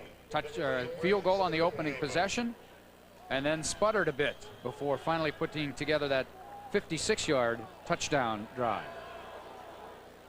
So the Oregon first-team offense in there to start the second half. They'll give it to Filyaw, try the sweep. He bounces to the outside, not a good decision. Holding call on Wilcox, and Filyaw is buried for a loss of 5. Well, we alluded at halftime about the coordination between the backs and the offensive line. There's a situation. Filyaw had something had he been able to cut that ball up inside. Wilcox had come in motion and kicked the outside man out. Travis Beard, nice job there on the right side to mess that play up. But as you can see, you'd like Filyaw to cut inside Wilcox's block there. There's no way you're going to beat him outside. Second down, 50. At the 50. And then plenty of help from his mates. And it looked like Eric Reed had been pulling too, and there was something. But that's something that's going to have to be worked out. You know, we talk about the rushing attack over the years. So one thing about Oregon so far in the first half is they have called the 21 running plays, and there have been times they've not run that many in a game. This is Blake Spence in motion, redshirt freshman tight end. They'll give it to Filyaw. Now he cuts it up there with good hard running this time, gains 7. And so the Ducks will be faced with third down and 8. Once again, Travis Beard. Boy, he has been in on a lot of plays. They say he's a big play kind of a guy. Had a severe knee injury and has rehabilitated that and is playing well this afternoon. Back in for Portland State comes Akaba Delaney, number 99. He'll be the anchor in the middle, and the man we talked about, Beard, will come out in this probable passing situation. Spence again goes in motion. O'Neal looking for the screen back. Great play by Eric Reese, the safety. Oh, he slipped inside there, and we have a late flag thrown as well. But boy, what a great play by Eric Reese. He smelled out the screen all the way. Nice halftime adjustment by the Portland State coaching staff. That play had been open 2 times earlier for the Ducks. Personal foul against Portland State will wipe away that fine defensive play. As you can see, Filyaw drifts to his right, then comes back to the left. And here's a situation where the force man is too far upfield before Reed, the kick-out guy, could get there. And that's just a great, great reaction by the safety. All for naught as the personal foul after the play on Portland State. So Oregon maintains possession of the football. That safety, Eric Reese from Philomath, the junior. Played for Woody Bennett, the former Philomath head coach.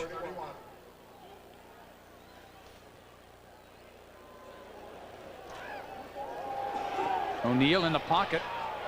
McLemore incomplete. Good pressure this time as once again it's Brian Stromberg applying the heat, putting a good lick on O'Neal. You know, O'Neal, sorry Ken, excuse me, and I do want to mention O'Neal. For all that has been said about him statistically, the one statistic that might be as important as anybody else or anything else is that he has started the last 24 games. He's been very durable after a period of which you never knew who was going to play quarterback for the Ducks. One thing is, we're not going to be able to see it, but O'Neal did a nice job of stepping up there.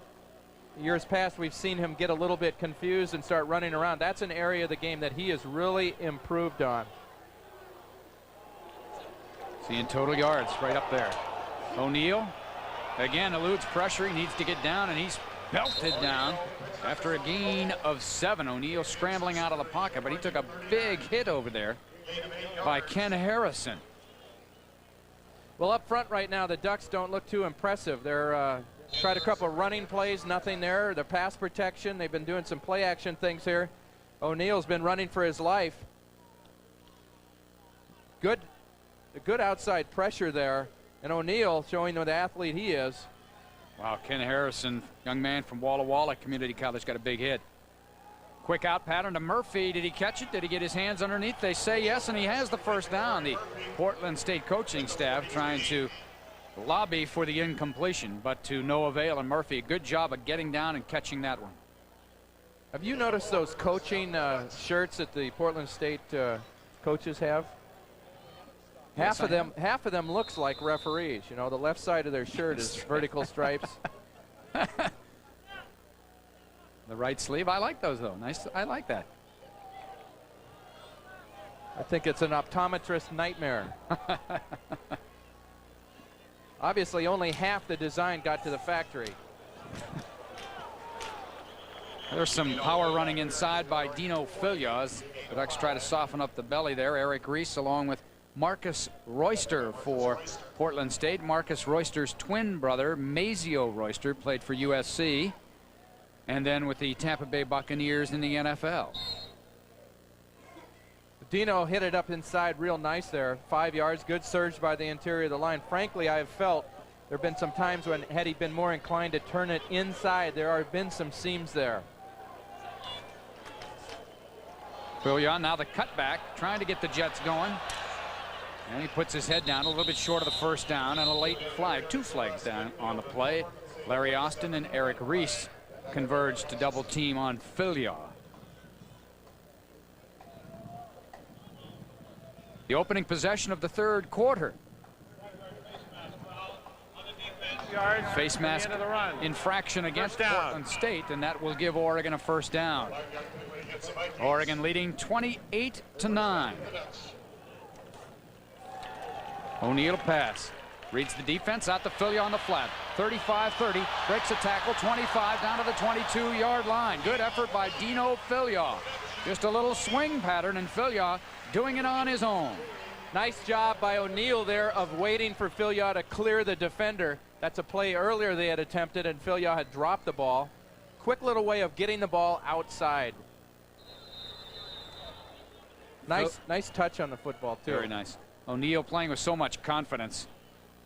And Filion still learning. You have to remember that he did not play a whole lot at Taft Junior College and didn't play that much last year. And you can see Rick Anderson finally had to make the tackle. John Gentry, number 23, was faked out completely on that play. O'Neill over the middle, and he overthrows Josh Wilcox.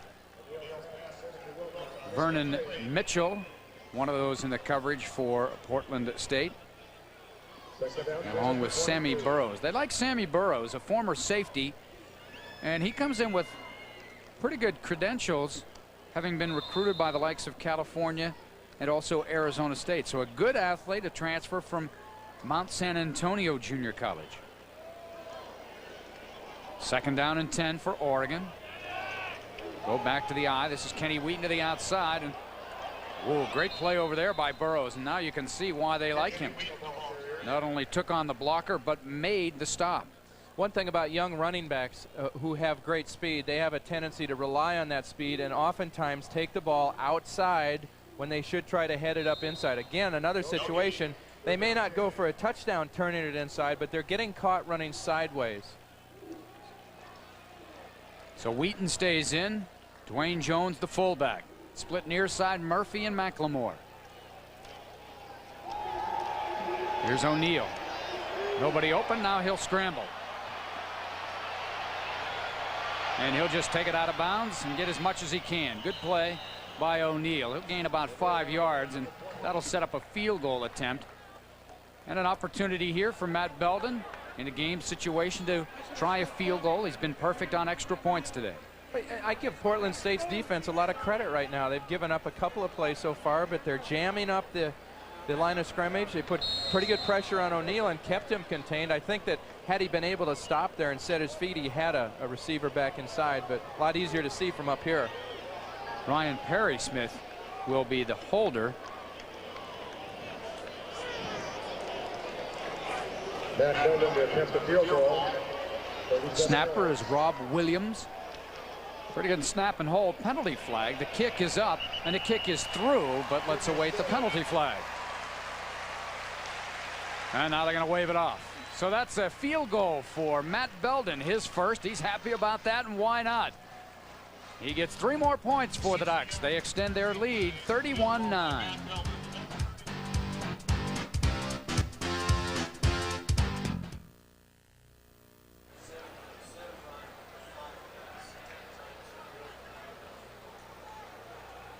The Ducks extend their lead 31-9 on the field goal by Matt Belden.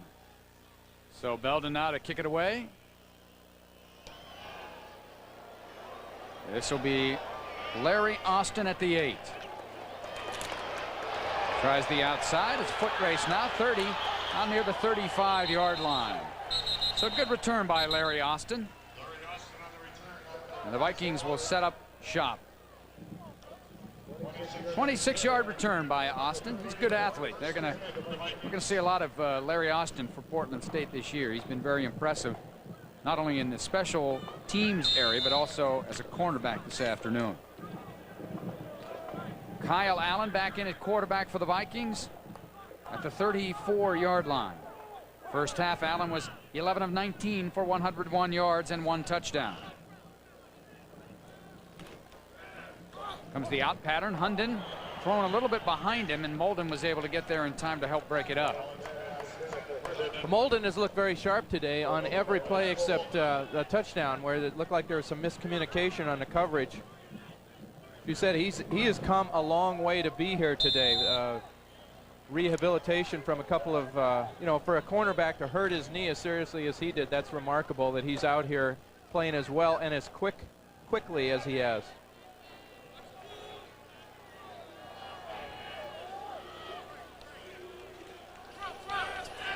This is Holmes in the slot. There's some movement. Holmes with a reception. He breaks the tackle of Asher and is bumped out of bounds. It would be a first down, but I think the Vikings got started a little bit early there. Well, Allen called the automatic, and the wide receiver, Hunden, took off a little bit early. I like what I've seen from Derek Holmes as a running back. He's a big, strong kid. He's going to be a force for Portland State on the offense. 5 yards, repeat the down. I think what Portland State is seeing today that they probably won't see all year long is something you alluded to, Ken, and that is defensive speed. You know, the reaction by the defense to what you're doing. Right. Although Oregon was not a formidable defense last year, everyone agrees the real strength they have to offer early on is their coverage. They've got people who can cover one-on-one, and Portland State will face no better team in that area all year long. The Vikings now penalized 11 times for 82 yards. Allen to roll, and he's dumped behind the line. That'll be a sack, and it'll go to Mark Slyman. Slyman injured last year, had to have surgery. So he has come a long way as well. A senior, started, I remember, at UCLA a couple of years ago, and was just a young pup at that time, getting thrown into the fire late in the year. Good pressure from the outside on the left side. Troy Bailey flushed the quarterback. Allen right back into Mark Slyman. 3rd and 15. Fake the draw. Look out, Kyle. You're running the wrong way, baby. Very wise to get out of bounds. That'll go as a sack by Bryant Jackson. So Bryant Jackson gets his sack. Big old nose guard, 6'1", 280. Well, he got a real close up front personal look of Derek Barnes, who chased him face mask for about 30 yards there. But that's so hard, you know, you have your hands up trying to keep him from throwing the ball and then tackle him at the same time. And the worst thing about that sack for Bryant is it came all the way on the other side of the field. Well, let's see what the punt return can do. The Ducks have had good luck setting up the sideline return so far. Looks like they got the return on here. Spiral, O'Berry at the 46-yard line. A lot of dancing. Holds onto the ball, gets to the 40. But you can see that Herman O'Berry will give the Ducks some shiftiness back there, the ability to cut and explode. 8-yard return after the 34-yard punt. And so Oregon with possession at the PSU 39-yard line. Travis Beard, the tackle. Although Berry really looks like he wants to return it. You know, he's not back there to wave his hand and get a fair catch. And something the Oregon coaches told us yesterday, they really like his aggressiveness. Get that unit fired up. O'Neal remains the quarterback. Hulo Malapai is the lone back. He comes out of the backfield. O'Neal far side. Wilcox has it. Gain of about 6. Ridden out of bounds over there once again by Sammy Burrows. He called his name 3 or 4 times here just in the third quarter.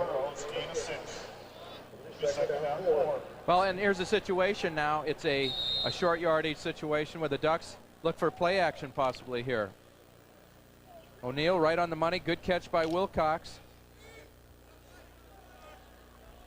I think the Ducks are in pretty good shape at tight end this year. Yeah, they have several good quality young tight ends. Wilcox, Matt Reinhardt injured, a redshirt freshman. Blake Spence, good hands. Out of the backfield, penalty flag, 2 of them.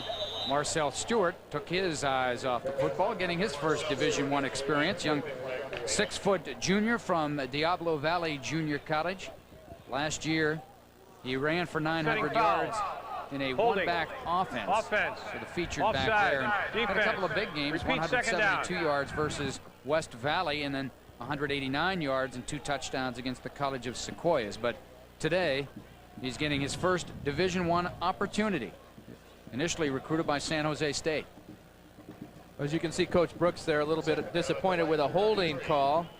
You know, the offensive linemen are allowed to use their hands to push, to punch, that kind of thing. Every once in a while, as those defensive linemen, you know, crisscross and so on, it's very easy to get a hook on them. Well, they've waved off the penalty flag.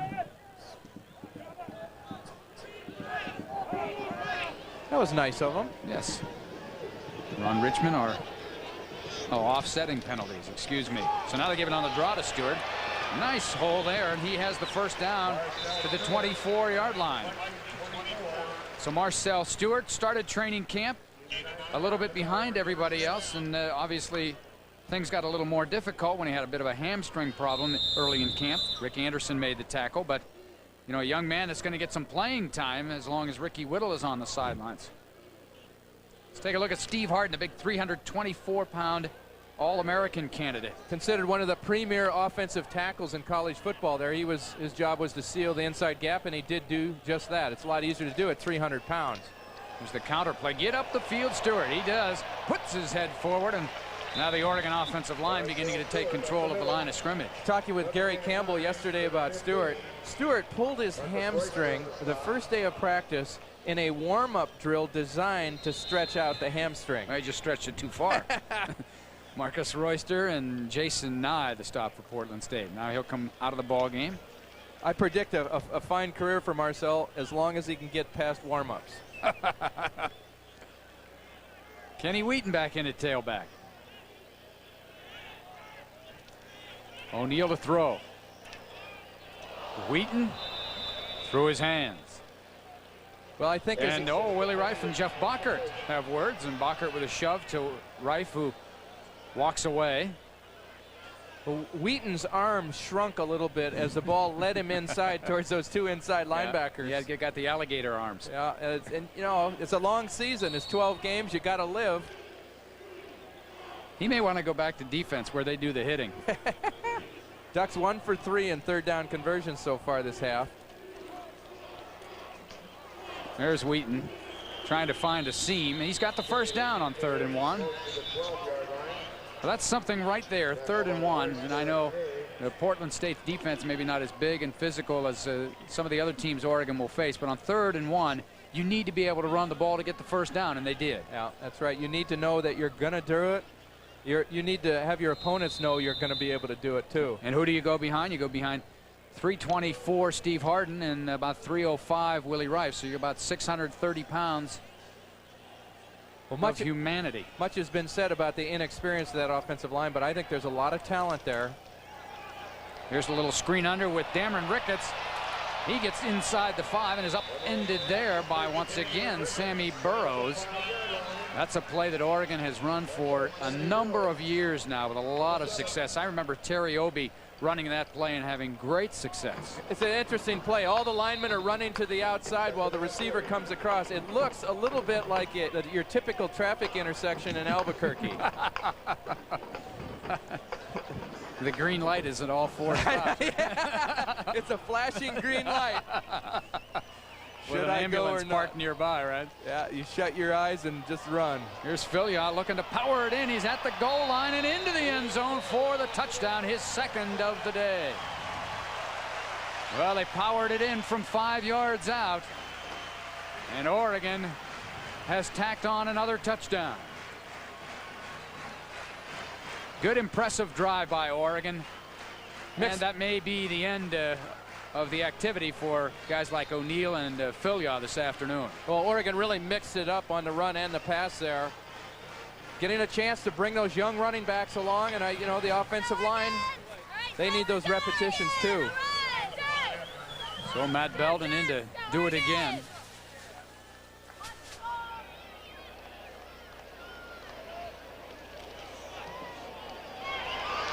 And he does. So a good day kicking for Matt Belden with 5 extra points and a field goal, and with 6:42 remaining third quarter, Oregon running away with it now, 38-9.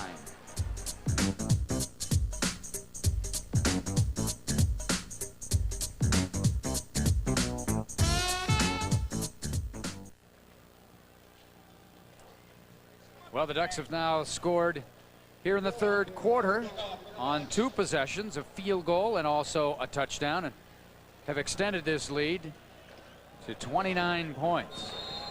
Well, big day for Matt Belden. He's gotten his first action at the Division I level, a true freshman.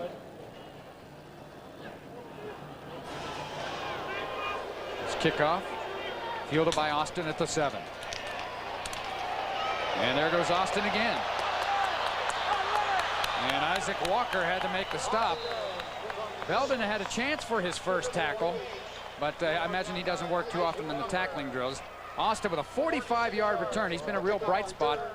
And well, the Vikings have done a good job setting up the wedge. Yeah, and the Ducks have made a couple of substitutions on their kickoff coverage, but on the left side, they've been losing contain. This time, the return man comes up inside, and again, the left side of the kickoff coverage, a little bit shaky. Belden, the kicker, you know, how many times did we see Tommy Thompson in that situation have to make a tackle? Too many. The bounce outside, Steve Pappen, and he is absolutely buried by Rich Rule. Rule, a young man from Roseburg High School. You know, Roseburg had a number of very highly recruited athletes when Rich was there, Heath Howington being one of them. Greg Vogel, outstanding running back, and Rule didn't get all the publicity because he suffered an injury and didn't play his entire senior year, but he's the one guy remaining from those Roseburg teams still playing at the Division I level. Heath Howington had to give up football because of a back injury. The Ducks miss his size and talent in the offensive line, but Rich Rule doing a good job.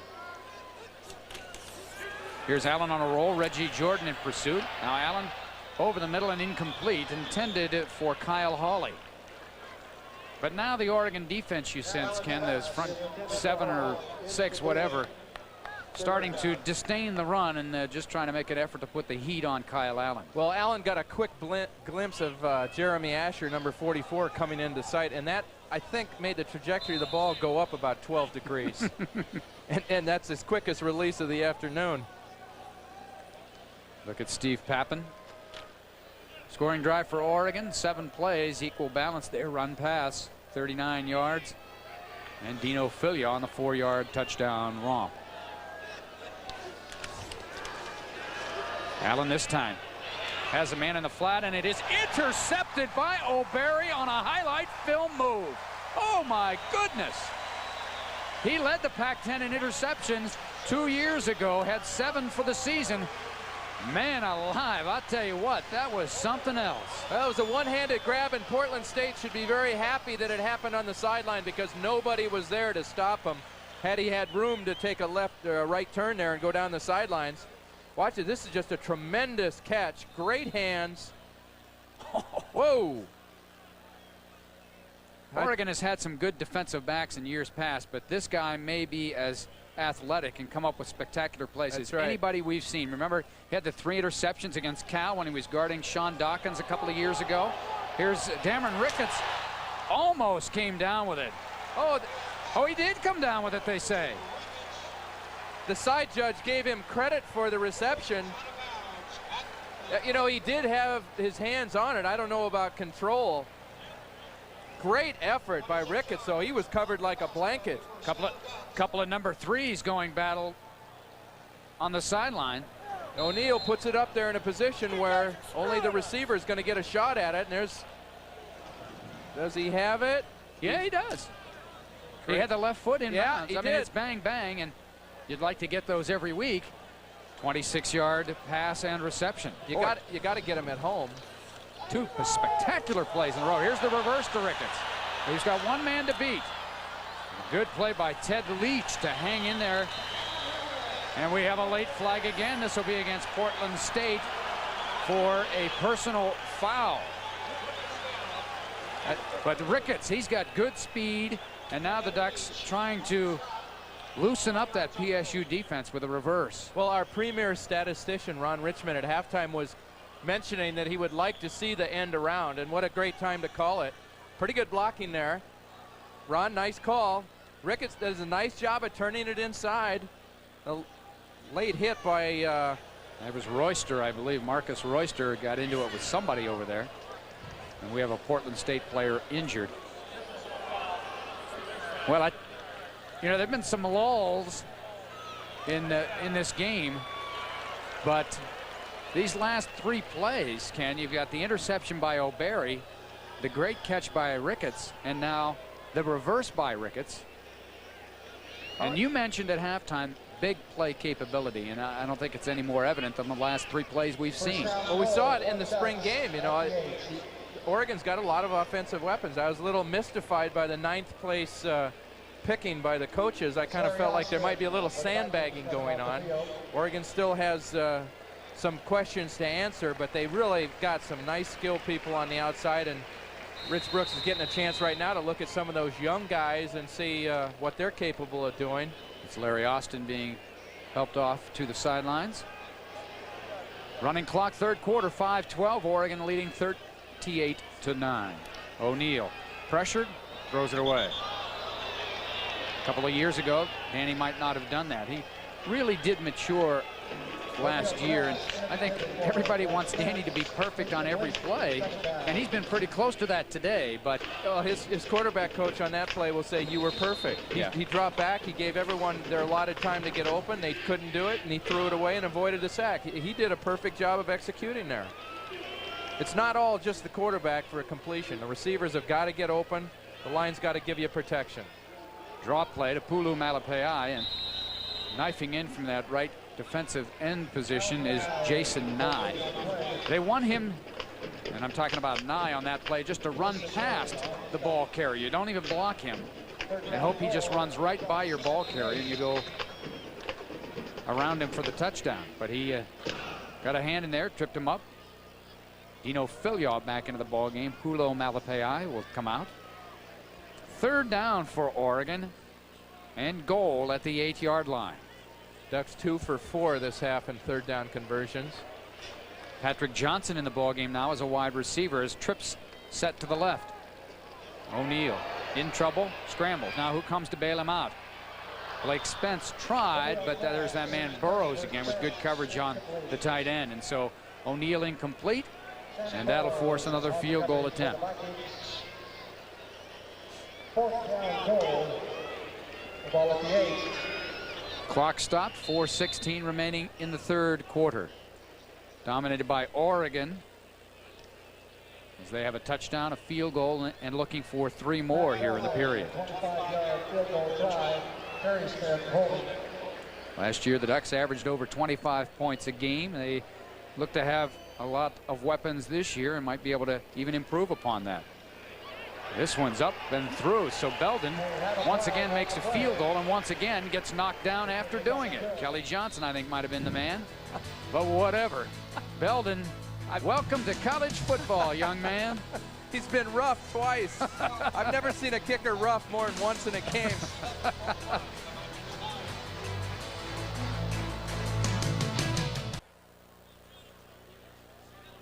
Well, we can wipe the points off the board there, so it's now 38-9, or still 38-9. The roughing the kicker penalty gives Oregon a first down. The Ducks accept the penalty, take the points off the board.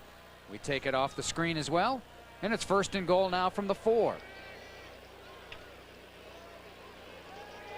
O'Neal looking for his 4th touchdown pass, and he has got it. The second time to Josh Wilcox.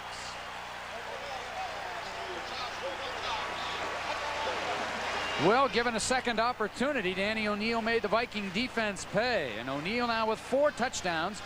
That matches the school record that he holds himself. There have only been a couple of quarterbacks that have thrown for 4 touchdowns in a game, and Danny O'Neal has done it several times now. Well, Portland State has only themselves to blame. Lately, they've had several penalties, kept the Ducks in it. I mean, you know, people talk about the disadvantages of junior college players. Oftentimes, discipline comes into there, and right now, Portland State is not demonstrating a lot of discipline on the football field, particularly on defense. Here's the extra point, so Belden has the field goal wiped away. Nice to see a freshman kicker take a penalty for the team. That's right. You got to take one for the team. And I'm sure he's real happy that on that extra point he didn't get roughed. Yeah, that's for sure. Well, Danny O'Neal's had a great afternoon. Great start to the season for Danny O'Neal. I'll tell you another one. There's a group of people who look at that scoreboard and smile very noticeably. Talking to several administrators this week, the rivalry between Portland State and Oregon goes beyond the football field. You know, we mentioned administration, fundraising, corporate support, and so on. The Ducks feel like they compete very strongly with Portland State in that area for that kind of support. The fact that Portland State people have said, hey, our program's as good as yours, we can compete with you, has been a real source of irritation to those people. O'Neal's 4 touchdown passes, if you are wanting to note, ties the Autzen Stadium record as well. 4 touchdowns thrown by a couple of others. Let's take a look at number 4 here to Josh Wilcox. You know, the Oregon is really likes to look at the tight end in that scoring red zone, they call it, and Wilcox taking over for Willie Tate in that area. Anyway, the other guys that have thrown for 4 touchdown passes here at Autzen: Jeff Van Raphorst, you remember him from Arizona State, Dan Fouts versus Idaho in 1970, and Tom Blanchard, another ex-Duck, versus the Vandals in 1969. Belden's kick fielded by Holmes, and he just does stay inbounds. And he gets out to the 24-yard line.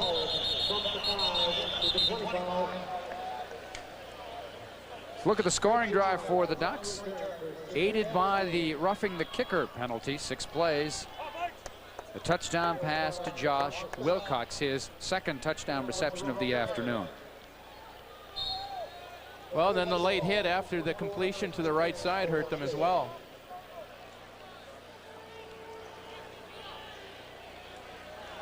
Allen remains the quarterback. He's been the quarterback for every series except the last offensive series for Portland State in the first half. Here's Asher on a blitz. Allen breaks contain.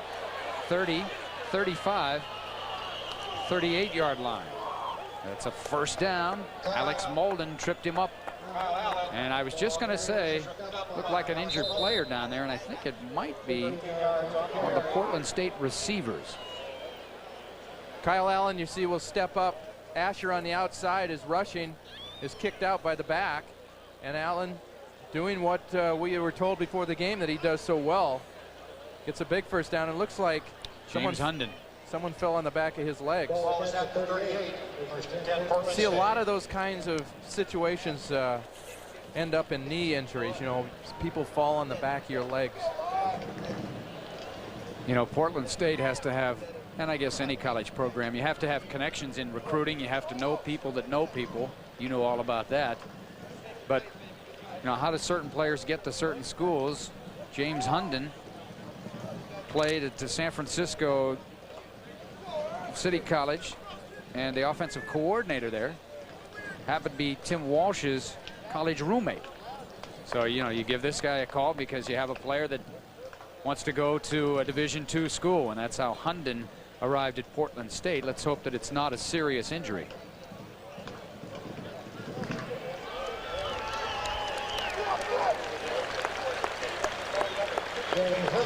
See if we can see the injury again here. He is on the ground. You see number 9 blocking Dante Lewis there, and then it looked like Paul Jensen landed on his left leg. Well, he made the cardinal mistake for a receiver. He was trying to block on the play, and that's, you know, receivers will tell you that blocking is really not what they want to do, and that's probably one of the reasons why right there. Flag on the play, Allen. Blindside hit by Paul Jensen. This one up for grabs. Jeremy Asher with the interception. Asher, a great high school running back at Tigard High School. Let everybody on the Portland State roster take a crack at him there. But Jeremy Asher with the interception. We do have a penalty flag on the play. It was thrown at the line of scrimmage. Well, credit Paul Jensen, number 38, for setting up that scenario. Allen never saw, you know, they say that for a right-handed quarterback, of course, now in that situation, you should be able to see your right side. The penalty is refused. First down, Oregon. Procedure refused. But anytime you get a quarterback in the blind side like this, a fumble or, in this case, a deflected pass, watch Jensen just hit him like a runaway truck. Pow! I've seen a lot of linebackers drop that ball. And that, you know, Asher's trying to get to that wall. Which wall? The sideline wall or his teammates? Graziani back in at quarterback for Oregon as they take over at the 42-yard line. Go back to Kenny Wheaton. He cuts back into the middle. A good line surge gets him about 3.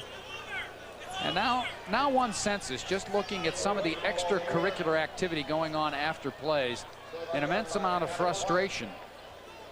There's a lot of yakking and talking now that we didn't see in the first quarter. Jeff Buckert right there getting into it a bit with Dwayne Jones. Yeah, and you know, things are going against them. We identified on the last series the Portland State defense is losing a little bit of its cohesiveness and discipline. And you know, watch this. This is the kind of stuff that happens after the game. Bachworth looks like he's trying to break off the face mask. Graziani scurries out of bounds right at about the line of scrimmage. That's a great job on the replay there. Yeah, a lot of times. Good camera work. Well, it was such a good replay, we wanted to miss that 3-yard gain. 3rd down and 7 now for Oregon. 2.5 minutes remaining in a prolonged third quarter. But I don't think Bachworth was saying, hey, nice run on that play.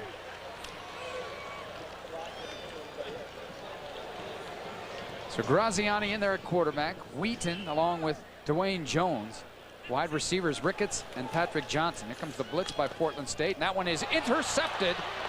And this one may be a touchdown. It will be a touchdown unless he falls over his own man. And running from the score is Ken Harrison. Well, I don't know where Graziani was throwing that one, but it was right in the midst of Ken Harrison. It's unfortunate because his tight end was wide open over the middle for a first down. 64-yard interception for the touchdown. Embarrassment of all embarrassments, tackled by a cheerleader. At least he wasn't hurt. Oh my gosh. Get her a uniform. Well, poor guy.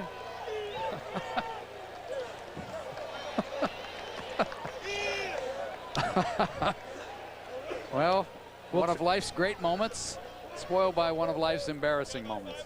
Well, it's an embarrassment of 2 different kinds there, as you see Graziani getting the word from Coach Brooks and Mike Bellotti. Extra point by Crowell is good, and so the Vikings on the board thanks to their defense. 45-16, 2:24 remaining in the third period.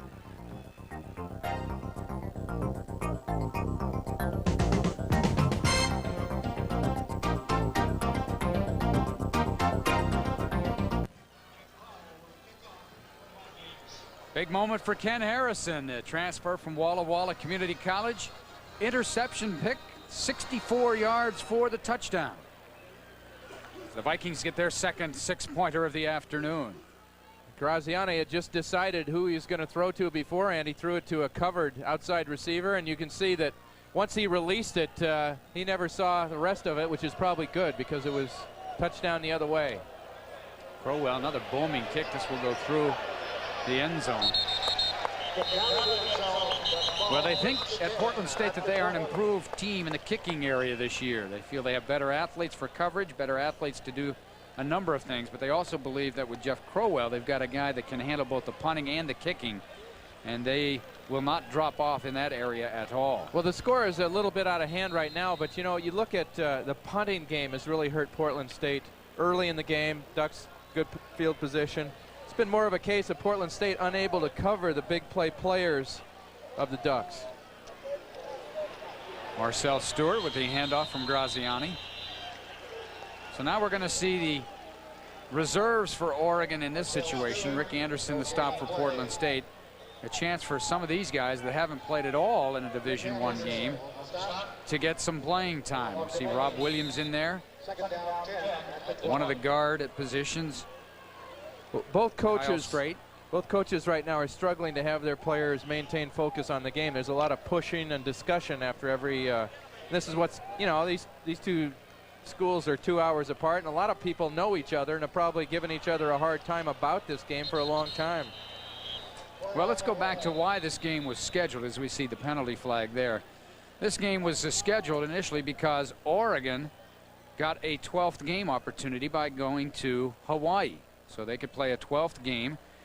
Meanwhile, Portland State is having tremendous success at the Division II level, and Pokey Allen, then the coach at Portland State, you know, it really had the folks in the Portland area excited about his program, and there was talk at the time, whether it was boosters or whatever, people in the media, hey, you know, Portland State's pretty good, you know, maybe they can go down there and beat Oregon. Remember, Oregon in 1991 had that horrible year, and so they scheduled the game. Portland State gets a guarantee of $75,000.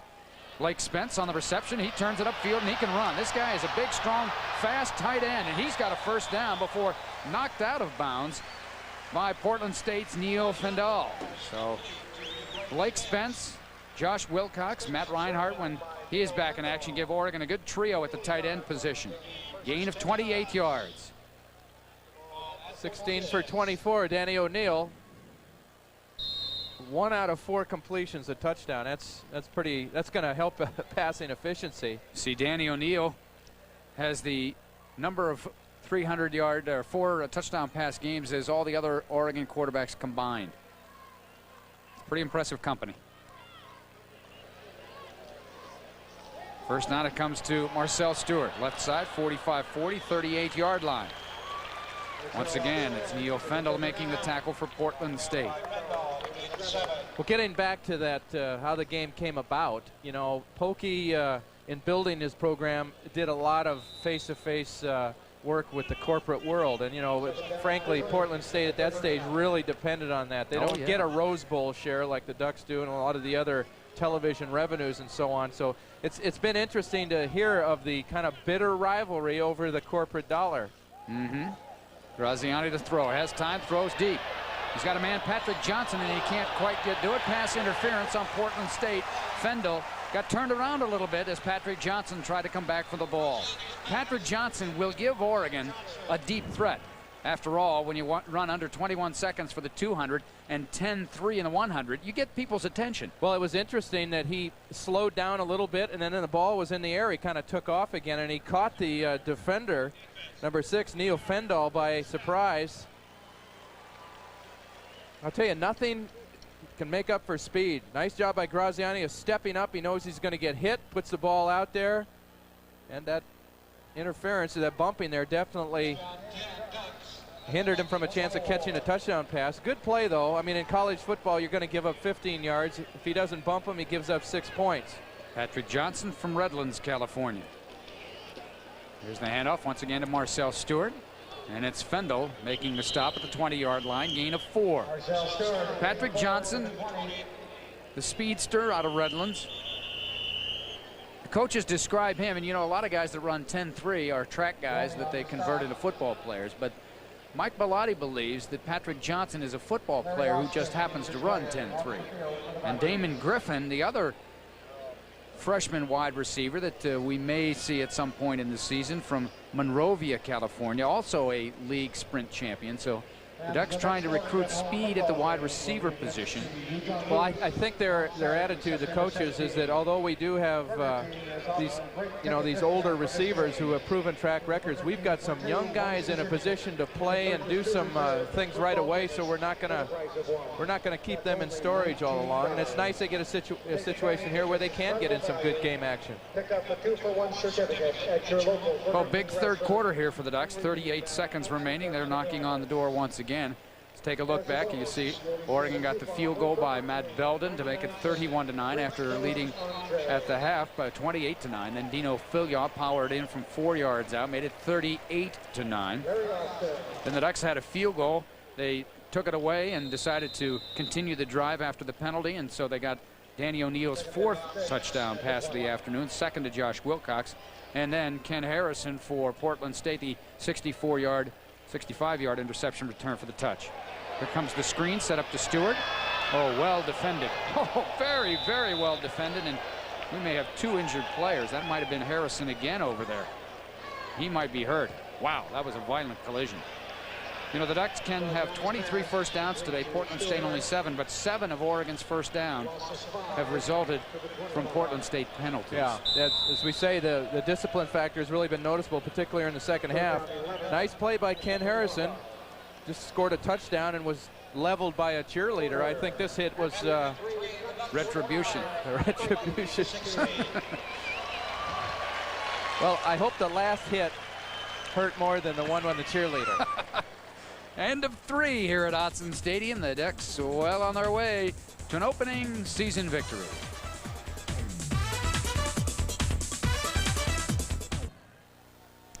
We head to the final 15 minutes of the season opener. Oregon leading with possession of the football. 3rd and 10 from the Portland State 25. Comes the blitz by the Vikings. Graziano hangs in there for as long as he can. Finds Blake Spence. Spence, as is Oregon's tradition of tight ends, tough to bring down inside the 10 to the 7-yard line. Give Dwayne Jones, number 34, a pat in the back there as he picked up the blitz and allowed Graziani a chance to deliver the football. Blake Spence, very impressive as a receiver. Blake Spence, 6'3", 230, redshirt freshman from San Juan Capistrano. Capistrano. See number 49, Jason Nye, helping on the stop there. So it's 1st and goal for Oregon. This has got to be a confidence-boosting drive for Tony Graziani. They're going to run the option. Kenny Wheaton, his only option is to cut it upfield. Not much there. Well defended by Eric Reese, number 22. Portland State, 14 penalties, 106 yards. But of those 14 penalties, 6 personal fouls. Yeah, and several of them after the play was decided. And a couple of them gave Oregon first downs that continued drives. Oregon, meanwhile, with 3. Is that personal fouls or 3 total penalties? 3 total penalties for only 22 yards. That's pretty good in a first game. First game, you expect things to be a little ragged, and Oregon has been good in that department. Well, especially with a lot of inexperience in the offensive line. Graziani waiting, throwing, almost intercepted for a touchdown. Wow. Breaking on that was Sam Peoples, and if Peoples had been in camp all fall, that might have been an interception. Well, had he been able to secure the football, there were no cheerleaders between him and the goal line, and that was 6 points.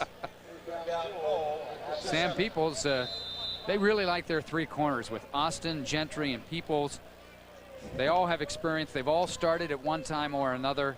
Very solid area for Portland State. I'll tell you, when you throw the ball the wide side of the field like that, he threw it late, and you don't want to have to experience that too many times to learn it.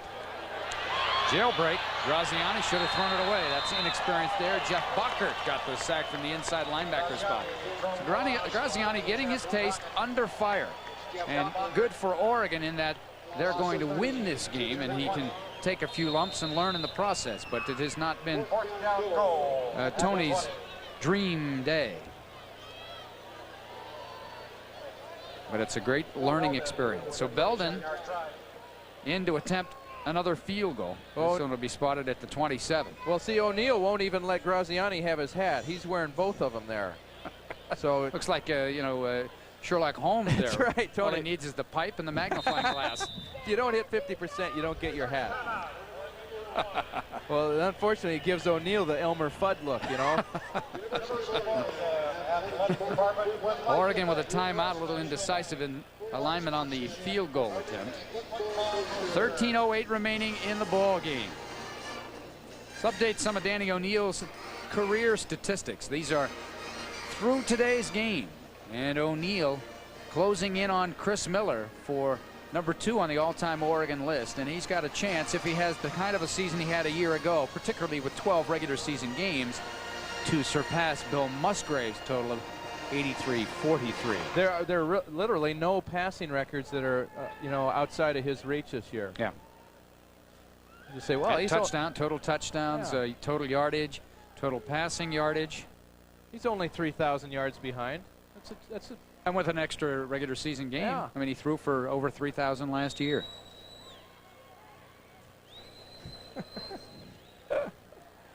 He won't give him his hat back.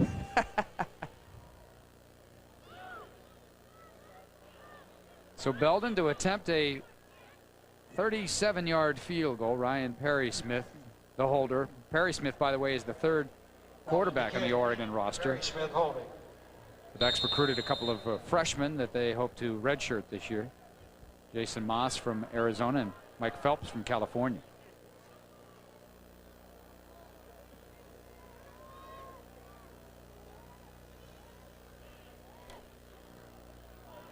Belden's got the leg, but this one drifted wide right. That's the first miss on a kick today for Belden. The big adjustment, of course, for Matt Belden is learning to kick off the turf or grass without use of a tee. And that was a big adjustment the first week of fall camp. So Kyle Allen remains in at quarterback for Portland State. And now they'll run that counter play. Derek Holmes slips and slides and gets about 10 yards. Boy, he had a gaping hole there. That's the first time the Vikings have actually handed the ball off on that play. They've faked that a couple of times. So it's a first down for the Vikings. They have most of their first teamers still in the ball game at the skilled positions, except for James Hunden. He is out of the ball game. Notice Matt James not in there too right now. Hawley and Croston, the wide receivers. Allen, the out pattern. Holmes, he has about 6 yards. Defensively for Oregon, a lot of the second liners in there right now, and a chance for some of these guys to get playing time. They haven't played a whole lot. Notice that Rich Rule stays in there in the middle to kind of solidify things, but around him a host of new players. Notice Derek Allen from Vancouver, Washington, one outside linebacker position. DJ Cabrera in there. Jeff Branson in the middle, one of the linebackers from University High School in Spokane. Here's Steve Pappen, and he gets a first down to the 42-yard line. That was Branson who made the tackle, but not before the first down. Gain of 7. In the secondary, once again, a lot of young people in there, some of which have experience because of the injuries last year. Isaac Walker at a corner, Lamont Woods at a corner, Brian Collins at a safety along with Dante Lewis. Oregon secondary very deep this year. 11 lettermen in that secondary. They have about 7 or 8 guys that have started games. That's right. Even when they get down to their 3rd unit, they've got guys who have played in critical situations over the years. So timeout for Portland State. Kyle Allen comes over to talk to Coach Tim Walsh. Well, the rain held off this afternoon. We had some this morning, and at times it was rather hard, but right now, not bad at all. Vikings with a 1st and 10 at their own 42-yard line.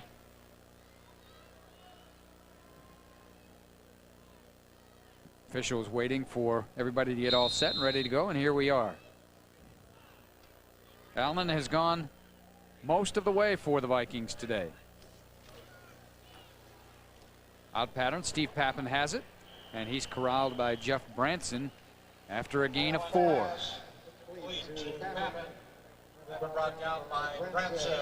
Well, Ken, you look at this game, and now with the outcome pretty much decided, Oregon with its second-team defense in there right now. If you're Portland State, what do you take out of this game that you can use to build for next week when you travel once again, this time to Angelo State? 2 things killed them. One is that touchdown they gave up, punt return, set it up right before half, and then all the penalties. Other than that, Portland State has played quite well, and the game could have been a lot closer.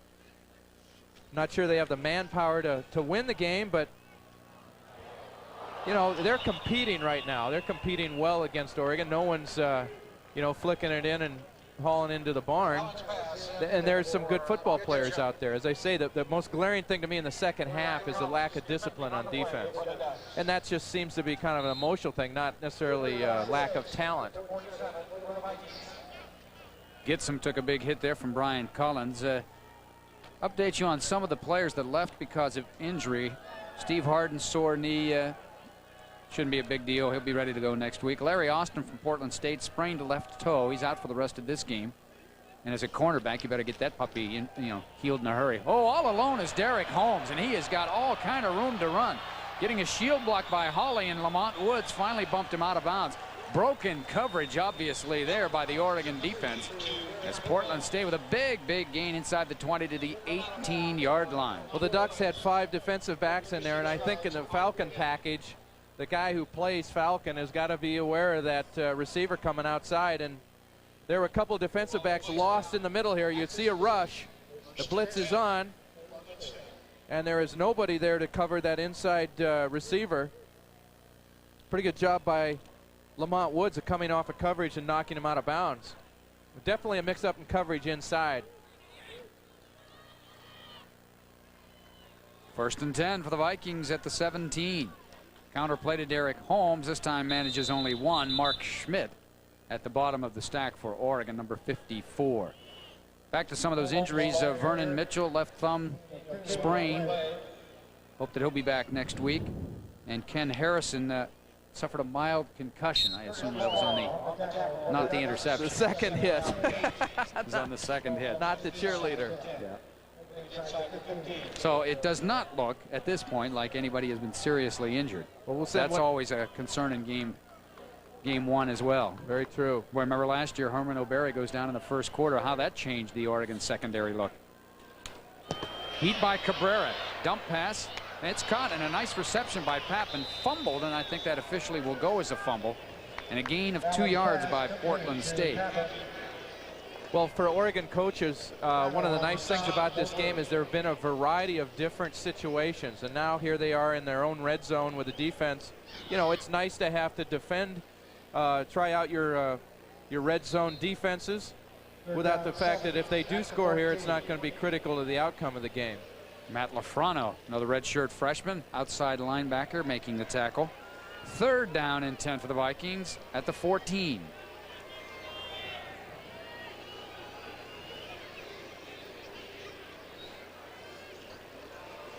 Looking for the quick slant, nothing there.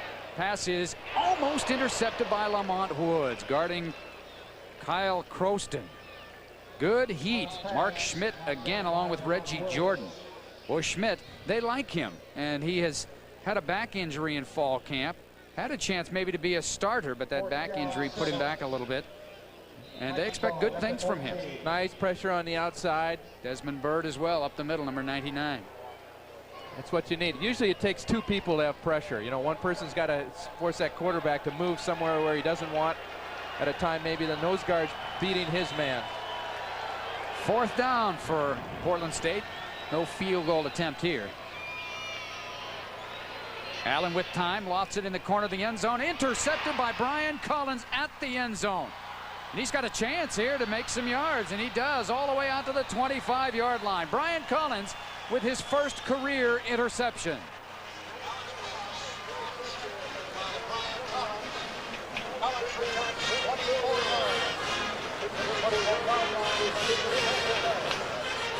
So the interception, and the Ducks get another turnover.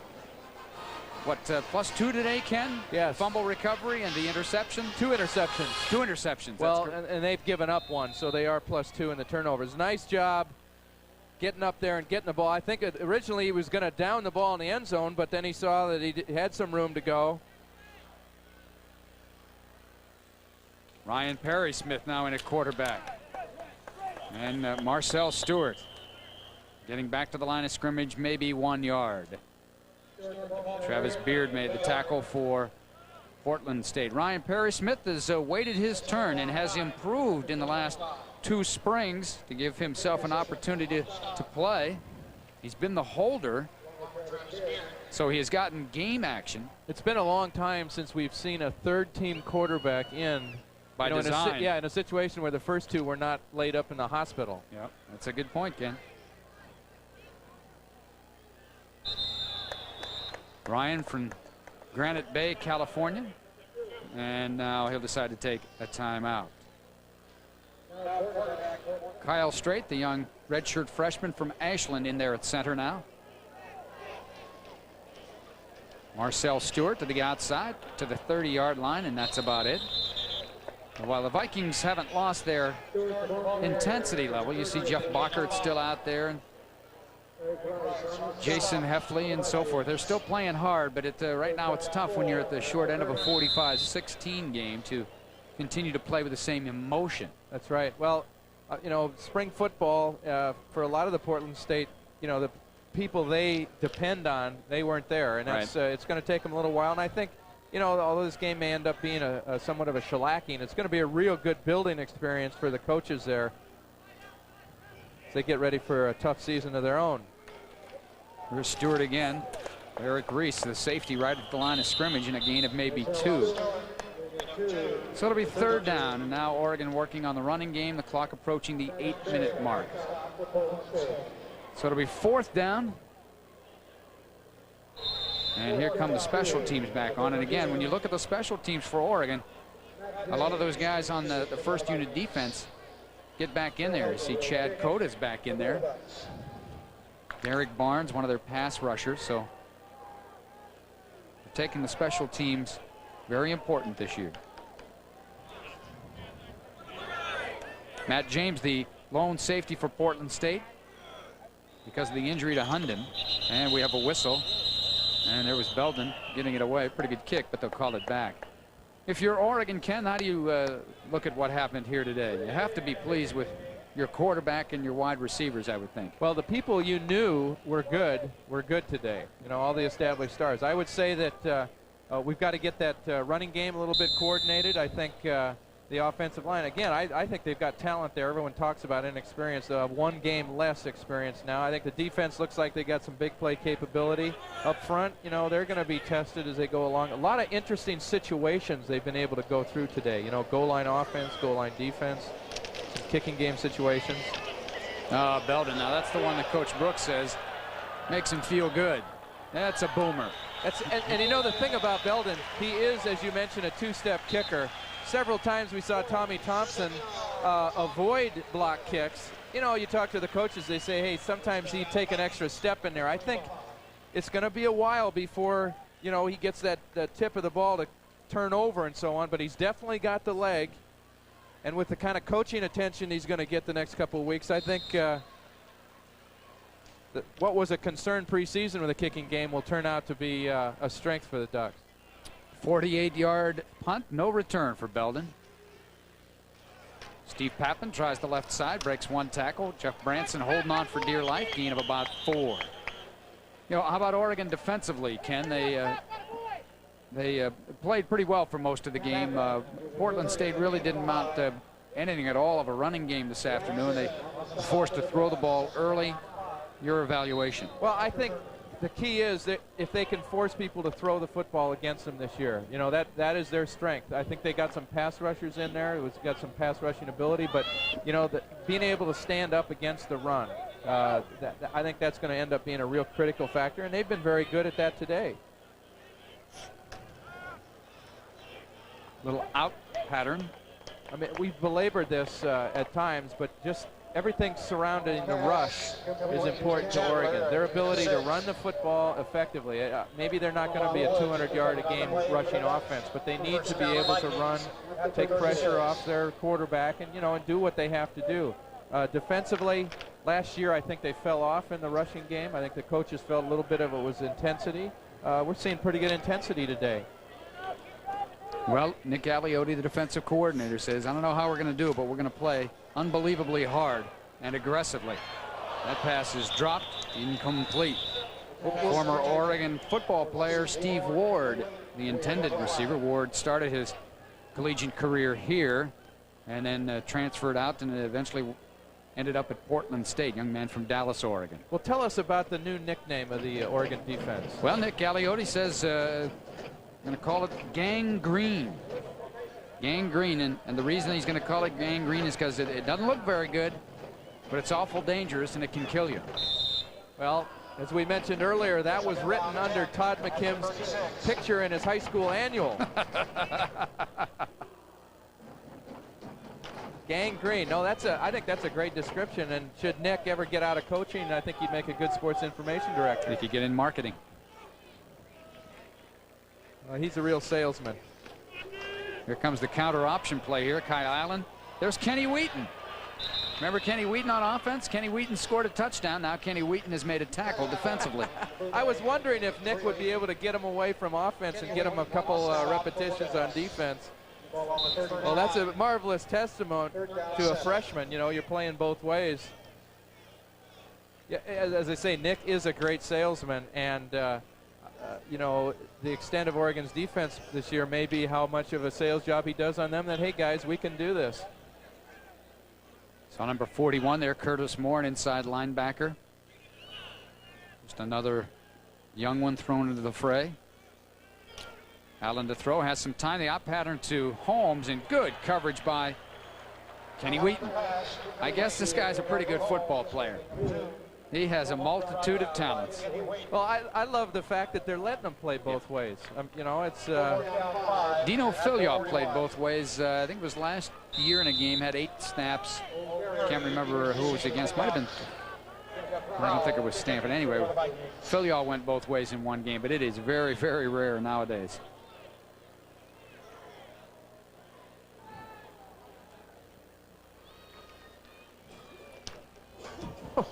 Chad Cota flying in there, trying to block that one. Herman O'Barry picks it up at the 22. Bit of a seam. Breaks one tackle, breaks another. I tell you what, this guy's going to be pretty exciting. He had maybe the play of the day this afternoon with that one-handed interception in the third quarter. And as you can see, as a punt returner, he could be a big impact player. Well, it's unfortunate the return is going to come back. There's a penalty on, you're not going to see it in this particular picture, but here's an example of an aggressive punt returner. Could have just let the ball die, picks it up. He's got some moves left, folks. But what you did not see, I think it was Dino Filiaw and one of the other players, number 28, Chad Williams, were trying to block the outside contain man for Portland State, and they were pushing each other after the play, and it happened right in front of the official. And it's really it's the first discipline penalty we've seen this afternoon for the Ducks. And I guess those are inevitable in a game that's, tends to get a little bit sloppy at the end. 45-16 Oregon, 4:40 to play in the game. Ryan Perry-Smith continues as the quarterback. And we are seeing a lot of fresh people here. Damon Griffin in a one wide receiver position. That's Stewart in motion. Ryan Perry-Smith, underthrown, intended for Stewart. But you talk about game situations of which you can teach from. That last punt return is an example where Rich is going to show that back and forth to the punt return team and say, hey, we lost our poise down here on the 30-yard line, 40 yards away from the football, and it cost us 20 yards of field position. Better now in a runaway against a non-conference team than down the road in a game where that play is going to cost you the game. You can make a good coaching point. And I know he will. Oh, yes. He doesn't miss things like that. Here's the draw play. Marcel Stewart trying to bounce outside. Nothing doing there. Good tackle for the Vikings by Mike Carril, linebacker number 43.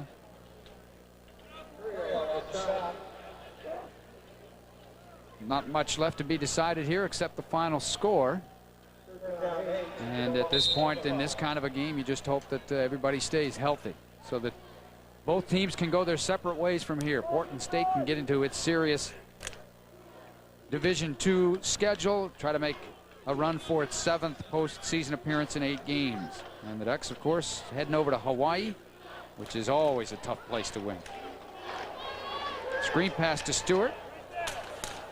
And there's Carril again. Boy, he put a lick on Stewart. Stewart, 10 carries, 44 yards this afternoon. He's got a lot of playing time.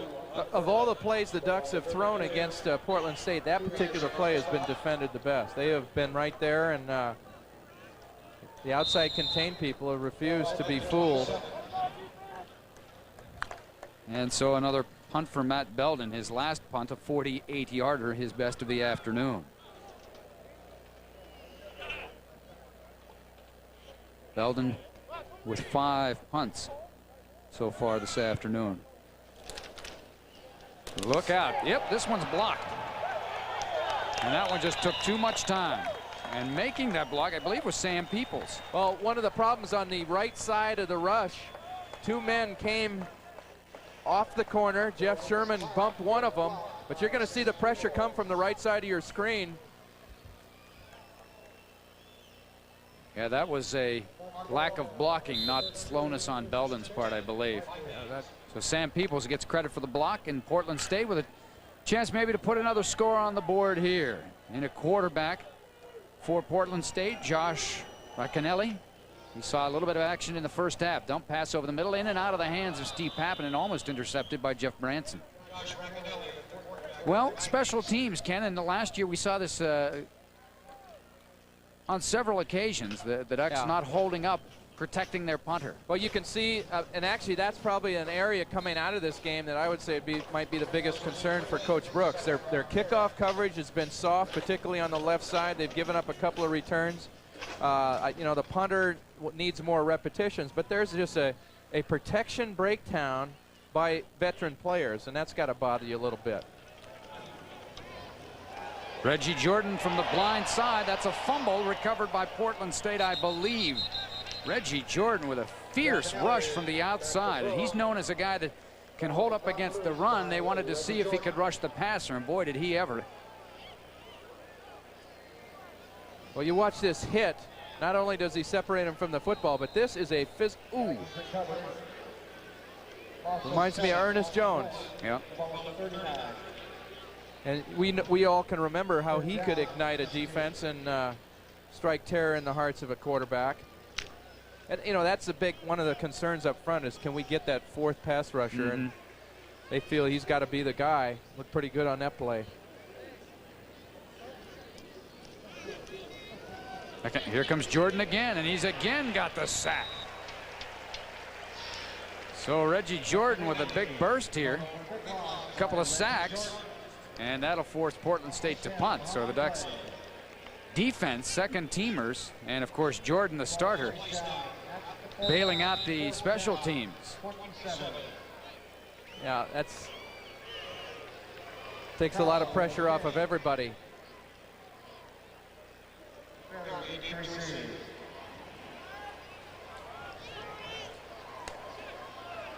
.136-35, the clock continues to roll. And there's a bad snap, and who knows what'll happen here. Well, it's going to go as a big loss, and Chad Cota makes the tackle. That's got to be about a 40-yard loss. Well, let's just guesstimate at that. 40 yards. Well, the ball ends up 68 yards from where it started. No, 58 yards from where it started after the series. Block kick. Yeah. You know, I've seen situations like that where the kicker should get the ball and just kick it out of the end zone and give up the safety.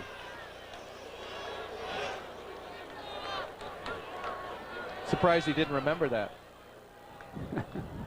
I think he just wanted to get this one kind of over with. Well, he was so tired when he got to the center snap, he couldn't think. Now, Is that the longest center snap in Autzen Stadium history? Well, that might be a record. Ball carrier there, Eric Wynn. Getting a carry for the Ducks. He played strong safety in the spring game. Well, the Ducks are a little thin in the backfield this year because of some injuries. He's going to get it again. He's down inside the 2-yard line, down to about the 1. 44 seconds remaining. That's also close to a first down. Boy, nothing that these second and third teamers would like more than to punch in a touchdown. That'd be great. And I know a couple of relatives of Eric who are hoping that he gets the ball a third straight shot. Harvey Wynn and Dick Wynn, former Oregon players. They told me at the spring game that Eric, pound for pound, was the strongest guy in the Oregon team. Well, the Vikings have come back with some of their first teamers now defensively. Here comes the toss sweep to Marcel Stewart. There's Heffley, misses, and Stewart scores. Marcel Stewart tacks on another touchdown with 8 seconds remaining. Nice job by the fullback, Wynn, right there to the left side. And that, you got to feel real good for those kids in there. They probably don't get a chance to play a lot. Credit the defense, couple of sacks and a bad snap. They get a chance to put it in the end zone.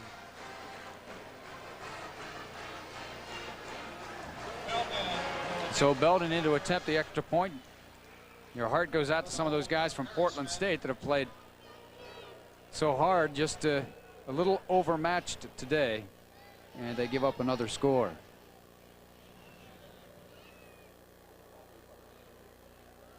Belden's extra point is good.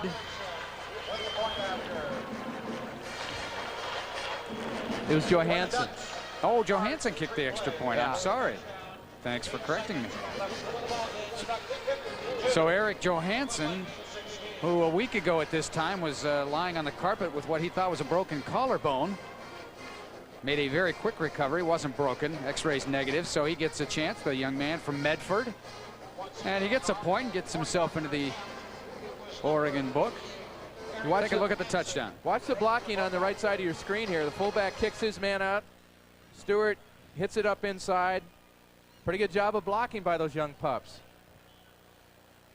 Marcel Stewart's done some good things for Oregon today in the running back position. See there, the pitch wasn't the best, but boy, put the head down. You like to see your tailback going north and south, not east and west, and that's what he did. But you know, here in Eugene, north and south is east to west. Right, okay. So, well, everyone's going looking at the shadow saying, wait a second, north and south, he should have run right up. Happy to see Johansson get a chance to kick. You know, he's been around the program a long time, and to get a chance to get your name in the book, especially coming back from a collarbone.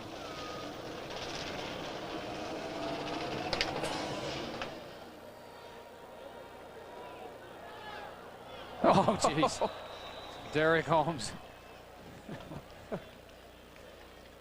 Well, at this point, it doesn't make a whole lot of difference. The 52 points today by Oregon is the most points that Ducks have scored since October 6th of 1990, when they beat Utah State 52-7.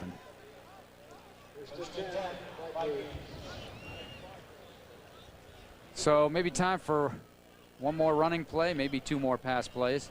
And time for the folks in attendance here. A crowd of 30,500 for the season opener on Labor Day, 1994. Time for high school kids, grade school kids to head back to school this next week. And of course, Oregon won't start school until later this month in the academic area of things. Here's the running play, and this will be it, unless he goes out of bounds. Steve Pappen runs out of bounds. Gain of 12 yards on the play, and 2 seconds remain. I take that back on that most points by the Ducks. That was 1992, 59-6 UNLV. I slipped by that in my perusal of the record book. I think both coaches glad to get this one out of the way, Ken. You know, the first game is always, it's a tormenting game. In preparation, you just have no idea what to expect from a lot of your people and schemes and so forth. Well, injuries have been so critical to Oregon over the past couple years. You know. Here's a touchdown, Brian Collins. Touchdown on the fumble on the final play of the game. Botched handoff, mad scramble, and there's Brian Collins. Collins with an interception today and a fumble recovery for a touchdown. And that's the final play from scrimmage. I don't know if we're going to have a PAT or not. Here it is again. You see the scramble. Good job by Derek Allen to get rid of the ball carrier. Derek Holmes can't catch Brian Collins, who will hear about that as he romps in for the touchdown. And this one's in the books. Rich Brooks says, or the officials say, no extra point. Let's end it. Good idea. 58-16 the final score. So Rich Brooks now the winningest coach in Oregon football history. Moving ahead of Len Casanova. He and Tim Walsh converge at midfield, each wishing the best for the future. A big day for number 16, Oregon senior quarterback Danny O'Neil. 4 touchdown passes as the Oregon Ducks rout the Portland State Vikings 58-16. Well, Ken, you look at today's game, and Oregon took control in the first quarter, scoring on 3 straight possessions. Danny O'Neil was sharp today. He didn't have the biggest numbers in the world. He didn't have to, but he got the team in the end zone. And the Ducks did a lot of good things, enough good things that they have to feel good about themselves. And then there were enough things that the coaches can criticize in a victory situation. Well, I think there's a lot of good things there, and a lot of things that they had to work on to be a good team. You see the statistics clearly in the favor of the Ducks. Rushing yardage of Portland State, that's significant. The thing is, I think Portland State's got a pretty good football team. Yeah. It's going to take them a game or two to get their all their pistons running together. Oregon, they've got work to do, but right now I'd say they're in pretty good position. Yeah, they definitely did a lot of the things they wanted to today.